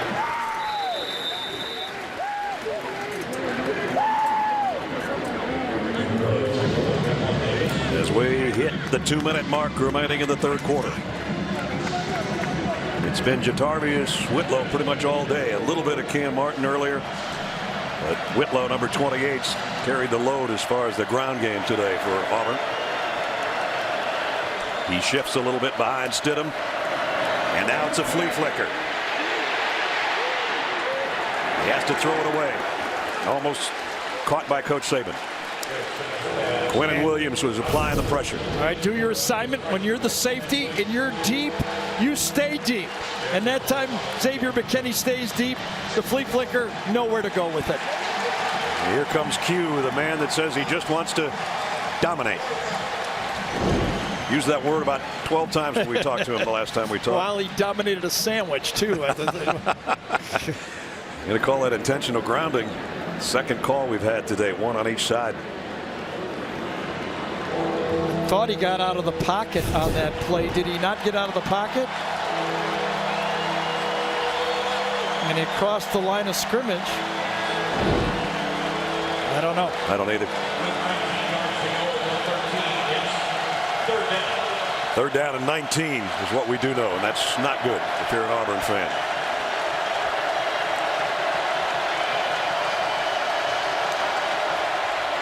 They back out of the blitz.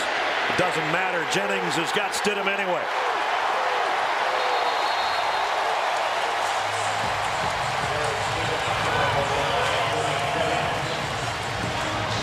Well, right now, you get in a long yardage situation, it's a feeding frenzy on the quarterback. They tried to do the flea flicker. That didn't work. And then when Q comes around one side, he forces him inside, and Jennings gets the cleanup. Really did look like a Jaws movie. It did. Williams comes around, does not get credit for the sack, but he sure caused it. And now it's a punt from the end zone for Sippis.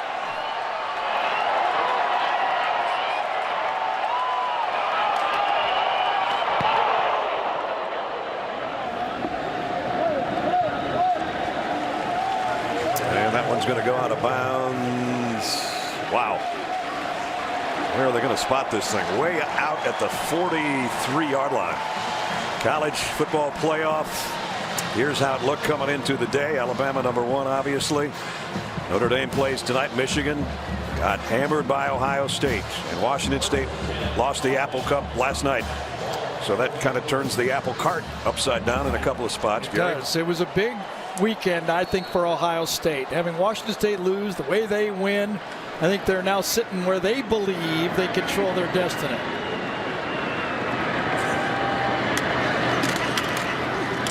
Straight give to Damian Harris. To the 40. Now, we showed you this pass list earlier in the game for single season action. Alabama school history. We told you Tua could climb to #2 with a good game. And I think it's close enough we're going to see him throw in the fourth quarter, too. I believe so. Remember, one throw in the fourth quarter so far this year for him. And the fourth quarter is going to come in 10 seconds. And you're going to see everybody put up those 4 fingers on the Alabama side of things. They're 15 minutes away from an Iron Bowl win and a perfect record heading to Atlanta against Georgia. End of 3, 38-21. We'll return to Tuscaloosa right after this message and a word from your local station. Big game, 38-21 as we head into the fourth quarter. And Tua Tagovailoa, as we said, has 1 completion for 24 yards on 1 attempt in the fourth quarter. Amazing. Those are some of the other guys that have been mentioned in the Heisman chase, but we are going to see him here in the fourth quarter because he's about to take the snap on 2nd down and 7. It gives to Damian Harris. Harris backpedals his way and powers his way for another Alabama first down. Brad Nessler, Gary Danielson, Jamie's down on the field. You know, it's amazing. You get close, you get within 10, and Alabama's had the ball for 12 plays in the second half, and they have got 3 touchdowns. And they don't look out to be another one right there before we even get back on camera. I think first you're down right. for Waddle. You know, I felt like Auburn was okay. They had everything in front of them, and then the pass to Judy. Yeah. That really what broke the dam here. And that's what it is when you play Alabama now. Why they're so different, they can attack you in so many different ways. They are not a one-dimensional offense anymore. First down at the 22, threatening again. Pump fake one way, long ball the other. Touchdown. Well, they're going to say he's out. I don't know about that. No, I don't either. Now, you are allowed to push him out, but I don't know if he did. Now they say touchdown. Yeah, I think that's a touchdown. And as the late, great Keith Jackson once said, maybe it's hello Heisman for number 13. What a ball. Well, I'll tell you, you put it up for grabs, and these receivers, remember, he was blocking on the last play. Oh, he had it, and that was clearly a touchdown. McCreary, number 17, was chasing behind. Ruggs, who was the key blocker on the last touchdown, is the key receiver on this one. And fourth quarter is good to Tua. 2 for 2. And the Chick-fil-A pylon cam. They talk about it. They give it to him. Touchdown. Number 5 for number 13 today. Well, I think he's going to win the Heisman because he's been the talk of college football from game 1 all the way through the season. He changed Alabama football from the second half of that Georgia game all through this season. It has been a different franchise. Tua Tagovailoa, 5 touchdowns on the day, 36 on the year, and the Tide is rolling.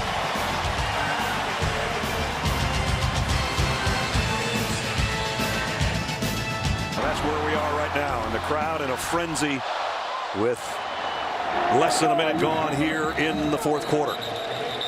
Brad, I was just thinking watching that ball, the way Tua threw the ball, I started thinking Air Saban, like Air Coryell. You remember when Danny, our Dan Fouts? Yes, Danny Fouts would, back in the day when he had John Jefferson and Charlie Joyner and Kellen Winslow, Chuck Muncie at running back, Dan would just throw the ball up and start trotting to the sideline. I mean, I didn't understand how he played. He didn't care if the guy was covered or not. He let it go. That's how much faith, and that's what this Alabama pass offense looks like now. Desperate times now for Auburn. They know they need to strike as quickly as possible as Shivers on the carry. Goes out for 5 yards.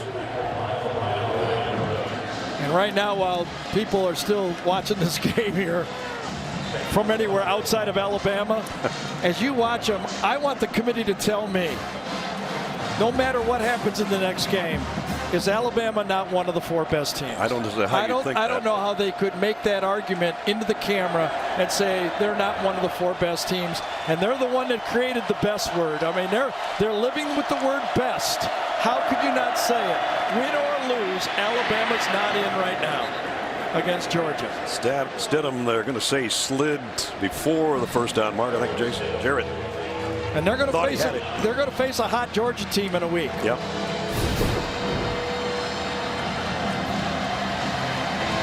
Well, I guess. So it's 3rd down. Want to clear up a little thing. Remember we were talking about, we were a little confused why Jarrett Stidham did not have a intentional grounding. When you do a flea flicker, when you give the ball up and get it back, it waives your protection of being able to throw the ball away. Came right from the truck. Thank you. We're glad to clear that up. Here's 1st down by Whitlow. Right from Birmingham, Steve Shaw called in, and he was right. I do remember that now. We were confused and trying to figure it out, but that is, once you hand it off and you get it back, you cannot have the protection of being able to throw the ball away.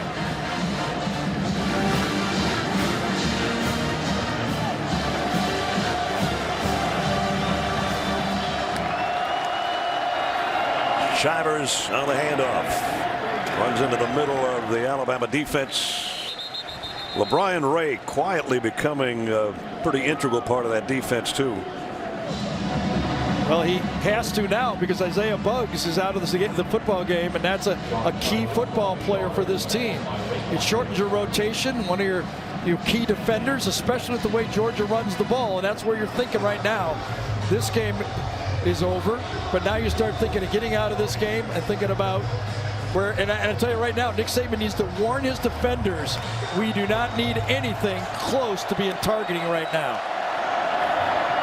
Shivers trying to cut it outside. And just as you said that, Xavier McKinney. Yeah, but again, this is a ball carrier running. He does not have protection. Watch McKinney lower his head, and then Shivers lowers his head. McKinney's trying to go low and make the tackle. He got him with the shoulder. Yes, anyway. he did. But the defender initiated the running back initiated the contact. 3rd down at 6.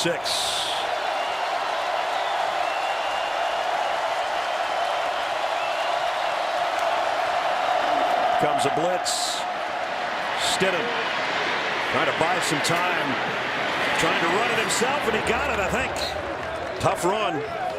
Jennings brought him down. Whitlow was out there trying to lead block for him.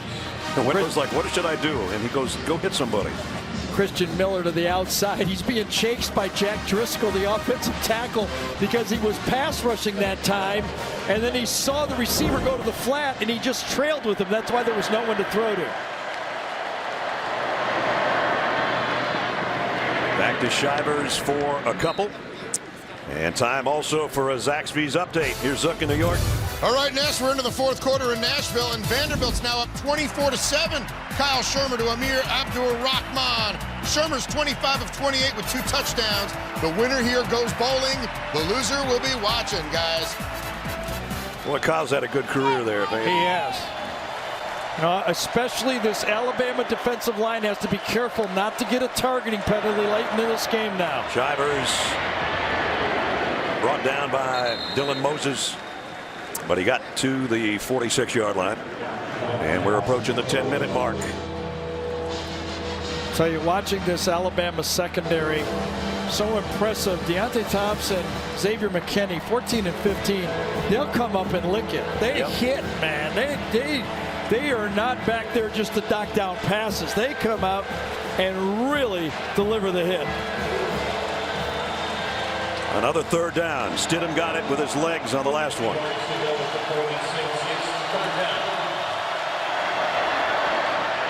Deep drop, lofts it, and it's intercepted by Jennings. Anthony Jennings.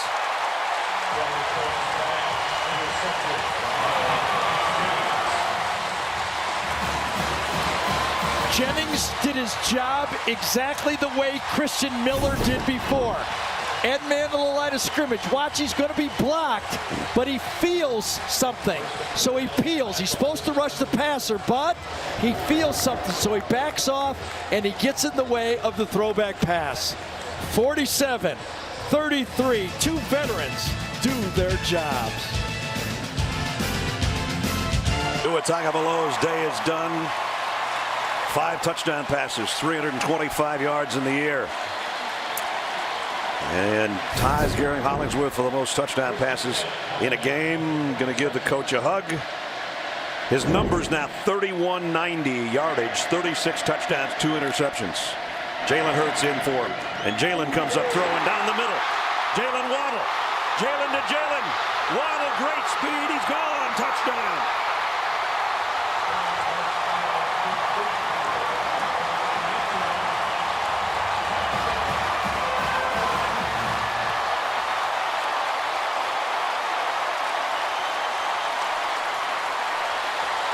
.53 yards. Jalen Hurts. 1 snap, 1 touchdown. How about that? Is that not class from Jalen Hurts? A perfect throw. He wanted to stay to get better as a passer. He wanted to take a full year of coaching from Dan Enos, Mike Loxley, these great receivers, and hone his game. That looked pretty good to me. Sure did. Bullivus extra point is good. Nobody was happier than Tua. Remember a year ago, it was Jalen Hurts clapping for Tua as he came into the game. And then once Waddle gets it, we talk about fast players on the field. He's one of the fastest on the field. And Tua says, there it is. He cheered for me, and I cheered for him. And there they are on the sideline. Another Alabama pass. Big smile from the coach for Jalen Hurts. 1 play, 10 seconds, 1 touchdown. Remember in the offseason, and it's SEC Media Days, all the questions whether Nick was going to be able to handle this combustible 2-quarterback situation. It's worked out pretty well. Yes. Fair catch taken at the 8-yard line. Well, the 1 year where Alabama wasn't so successful was a great one for Auburn. Remember the throwback touchdown pass, Cam Newton to Philip Lutzenkirchen in the 4th quarter, capped that wild comeback for Auburn, 28-27. Philip died in a car crash. A great kid. I know he's missed by his family, and we're going to have more on that in a second from Jamie.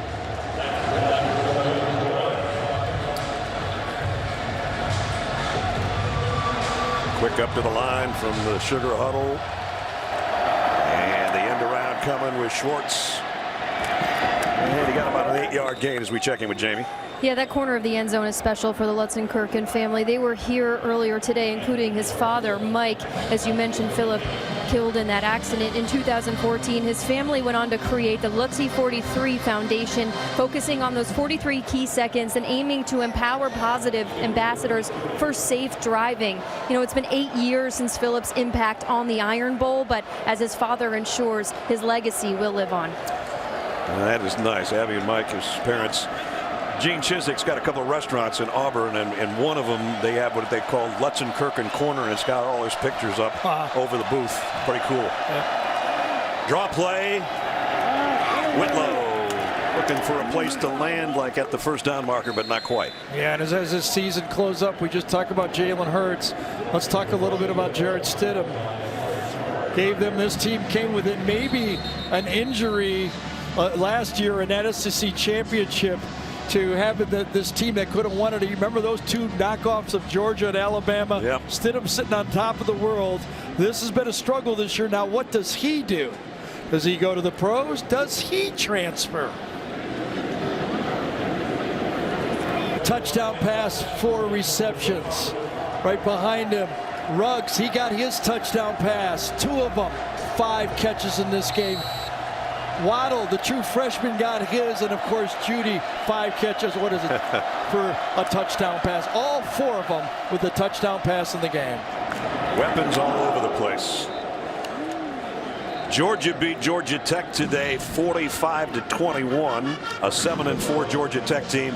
Right now Alabama 52-21 over a 7-4 Auburn team. Does that set up a pretty good clash next week in Atlanta for us? Well, you know, most every coach we talk to, and we're not going to quote him exactly, but just as a whole, pretty much conceded that the distance between Alabama and Georgia was significant. The rest of the league was playing for 3rd place.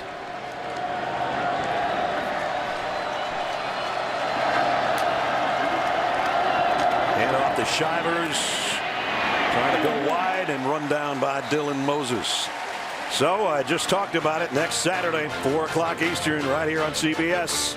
SEC Championship presented by Dr. Pepper. It's Alabama. They'll be number 1. Georgia will probably be number 4, and we can change that graphic. But you can kick off your day with the drive to Atlanta presented by Mercedes-Benz. Beginning at 2:30 Eastern, followed by the State Farm College Football Today with Adam and the gang. Gary and Jamie and I and our crew will be at Mercedes-Benz Stadium. We hope you join us. And both quarterbacks come in hot.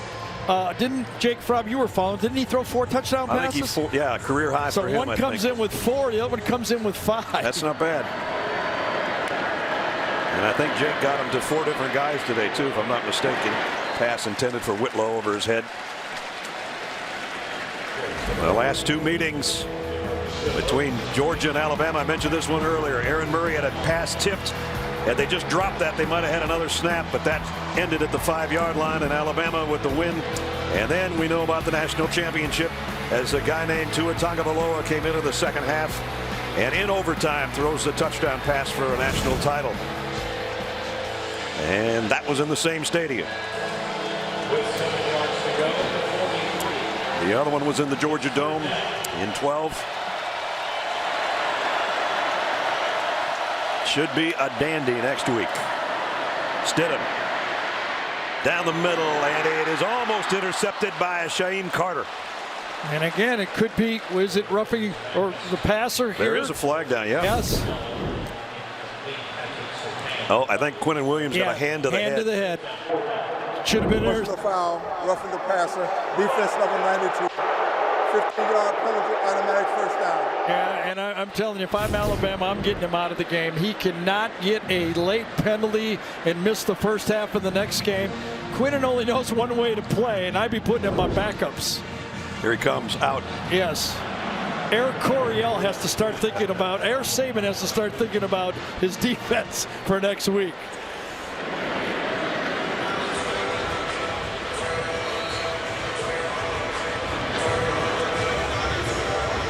Sixteen combined penalties today. It has been physical as always, as every Iron Bowl seems to be. Yeah, Alabama, when we were here last time against Mississippi State, had no penalties. Today they've got 8 in this game. Is Auburn going to take a timeout here? They do, with 6:44 remaining here in Tuscaloosa.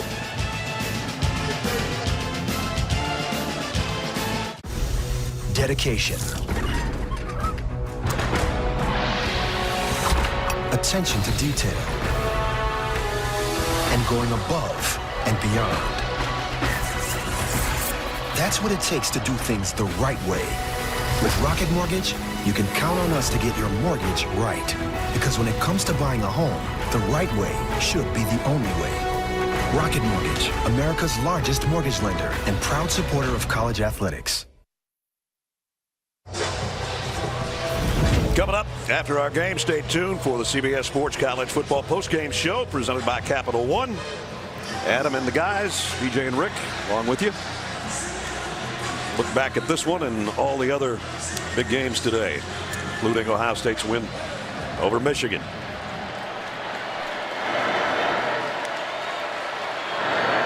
Throw out in the flat to Eli Stove. And Stove will be brought down before he can get to the first down. Got to the 35, however. Yeah, this Auburn team this year came back with the 4 returning receivers. Nate Craig Myers, who has since transferred. Eli Stowe was coming back. He got nicked, has never been able to find the rotations. And Will Hastings gave it a try against LSU and has since shut it down till next year. That means only 1 returning, Darren Slayton, has been able to play. So besides having to replace the whole offensive line, they had replaced their whole receiving core. And no Kerryon Johnson. It has been a rebuild on an offense that a lot of people thought was pretty stacked coming back because of Jarrett Stidham. Well, they started off so well in the opener against Washington and Atlanta, and then we saw them relatively early against LSU when they lost on the kick at the buzzer, and then things started wobbling a little bit for them. Lost a couple of games they felt they should have won, especially one at home to Tennessee. And then put things together. Had won 3 of the last 4 coming into this. But it's a buzzsaw they ran into today, Alabama. I thought that LSU game took a lot out of them. I think so, too. And they had that ball go right over to Sean Davis's hand. Big play. They thought they had the game well in control, and I don't think they found their footing again. Right. They got embarrassed by Mississippi State that game. 3rd down at 4. And whistle before the snap. Offense, number 8, 5-yard penalty, 3rd down. I guess it was on Jarrett Stidham. It just hasn't worked this year for Gus Malzahn and Auburn. I mean, Georgia put over 500 yards of offense on them. Yeah. And, you know, that's besides 3 other teams put over 400. Alabama's closing in on 500. What are they at, 490 something or something like that? So this, you know, because of the offense not being able to sustain any drives, that defense just been overworked. They were good in the first half, but couldn't hold it together long term. There you saw the numbers, 492, 378 in the air. Whitlow can't handle the pass. Incomplete. Yeah, I think the mercy call here for Gus Malzahn would be to punt it. And hope that Alabama takes a couple knees. And they will bring out the punting unit. Well, coming into this game, Nick Saban was in his 74th game as the #1 team in the country, more than any coach at one school. This will be, he has 10, 11 win or more seasons here. And as we said, the dominance continues. We'll just see what happens next week. Here's a quirky one for you. For the 11th consecutive year now, the Georgia-Alabama two-step has worked out the same way. 3 times Auburn has beaten Alabama and Georgia in the same year. Yep. And the rest of the time, 8 times, it has been 0-2. You're either 2-0 or 0-2, and it's going to be 0-2 this year. Jalen Hurts coming back out.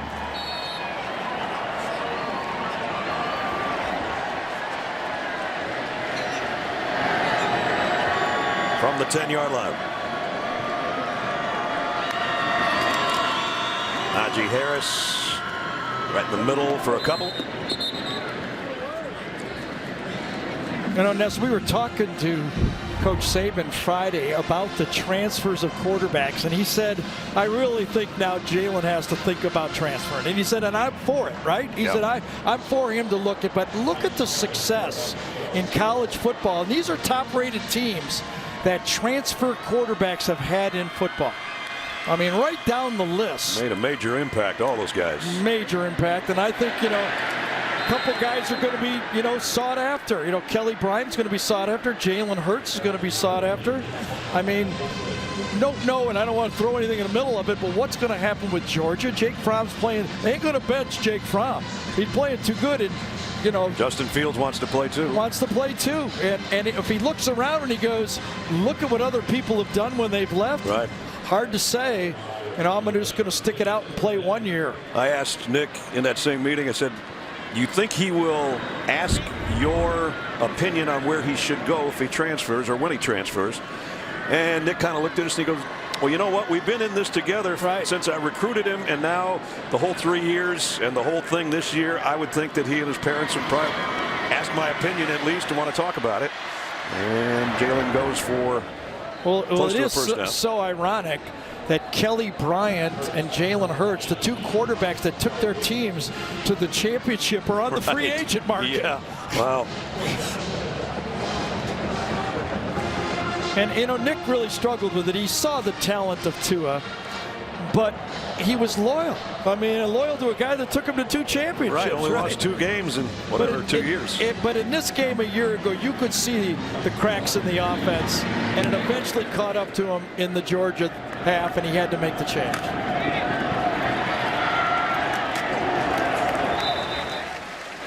And if you wonder why he made that change last year and then this year, well, we'll show you a few of the reasons. Like, he can run pretty well. Maybe not Jalen Hurts great, but he's pretty good with his feet. And then he does this. Yeah, a lot.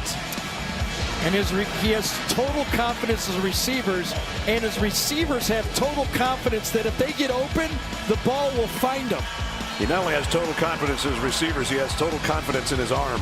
Yeah. And you know, it is like playing basketball with Magic Johnson. You know that if you get open, the ball's coming to you, you know? And Auburn goes to its backup quarterback, Malik Willis. And Malik with a 3-yard gain. As we're down close to 2 minutes.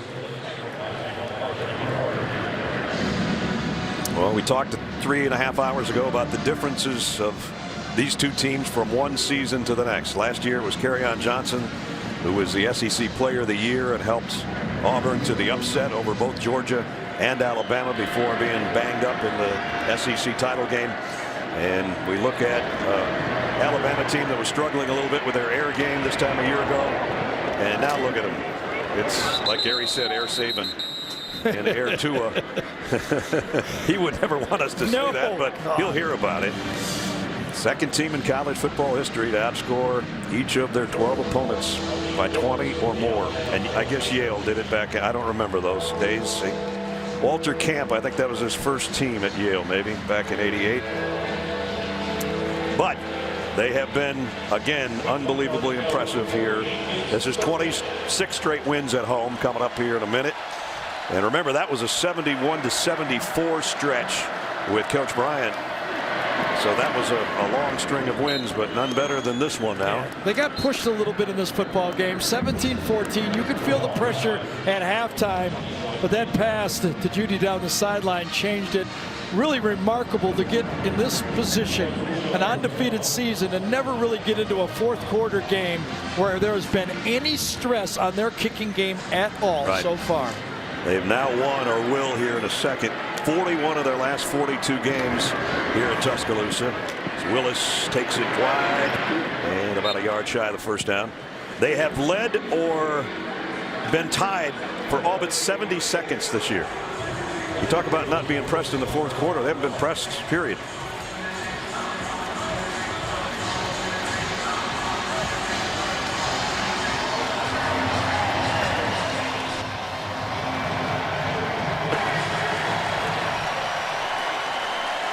And down to what might be the final snap.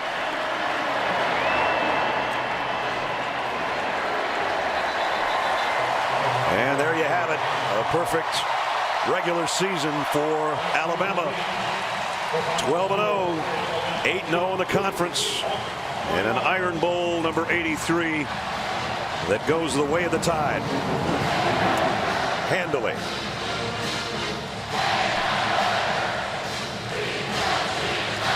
Couple veteran quarterbacks that might be playing somewhere else next year except in those uniforms. The winning coach is with Jamie. I think you did better. Coach just asked me if they did better. I think you did. What do you think?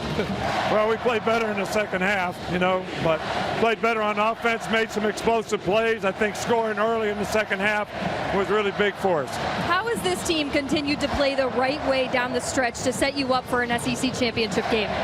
Well, you know, if these guys need to be motivated for that, I mean, they've had a great season, and we certainly want to, congratulate them for that, winning 12 games, but really doesn't mean much if we can't do a good job next week against a really good Georgia team. Thanks, Coach. All right, thank you.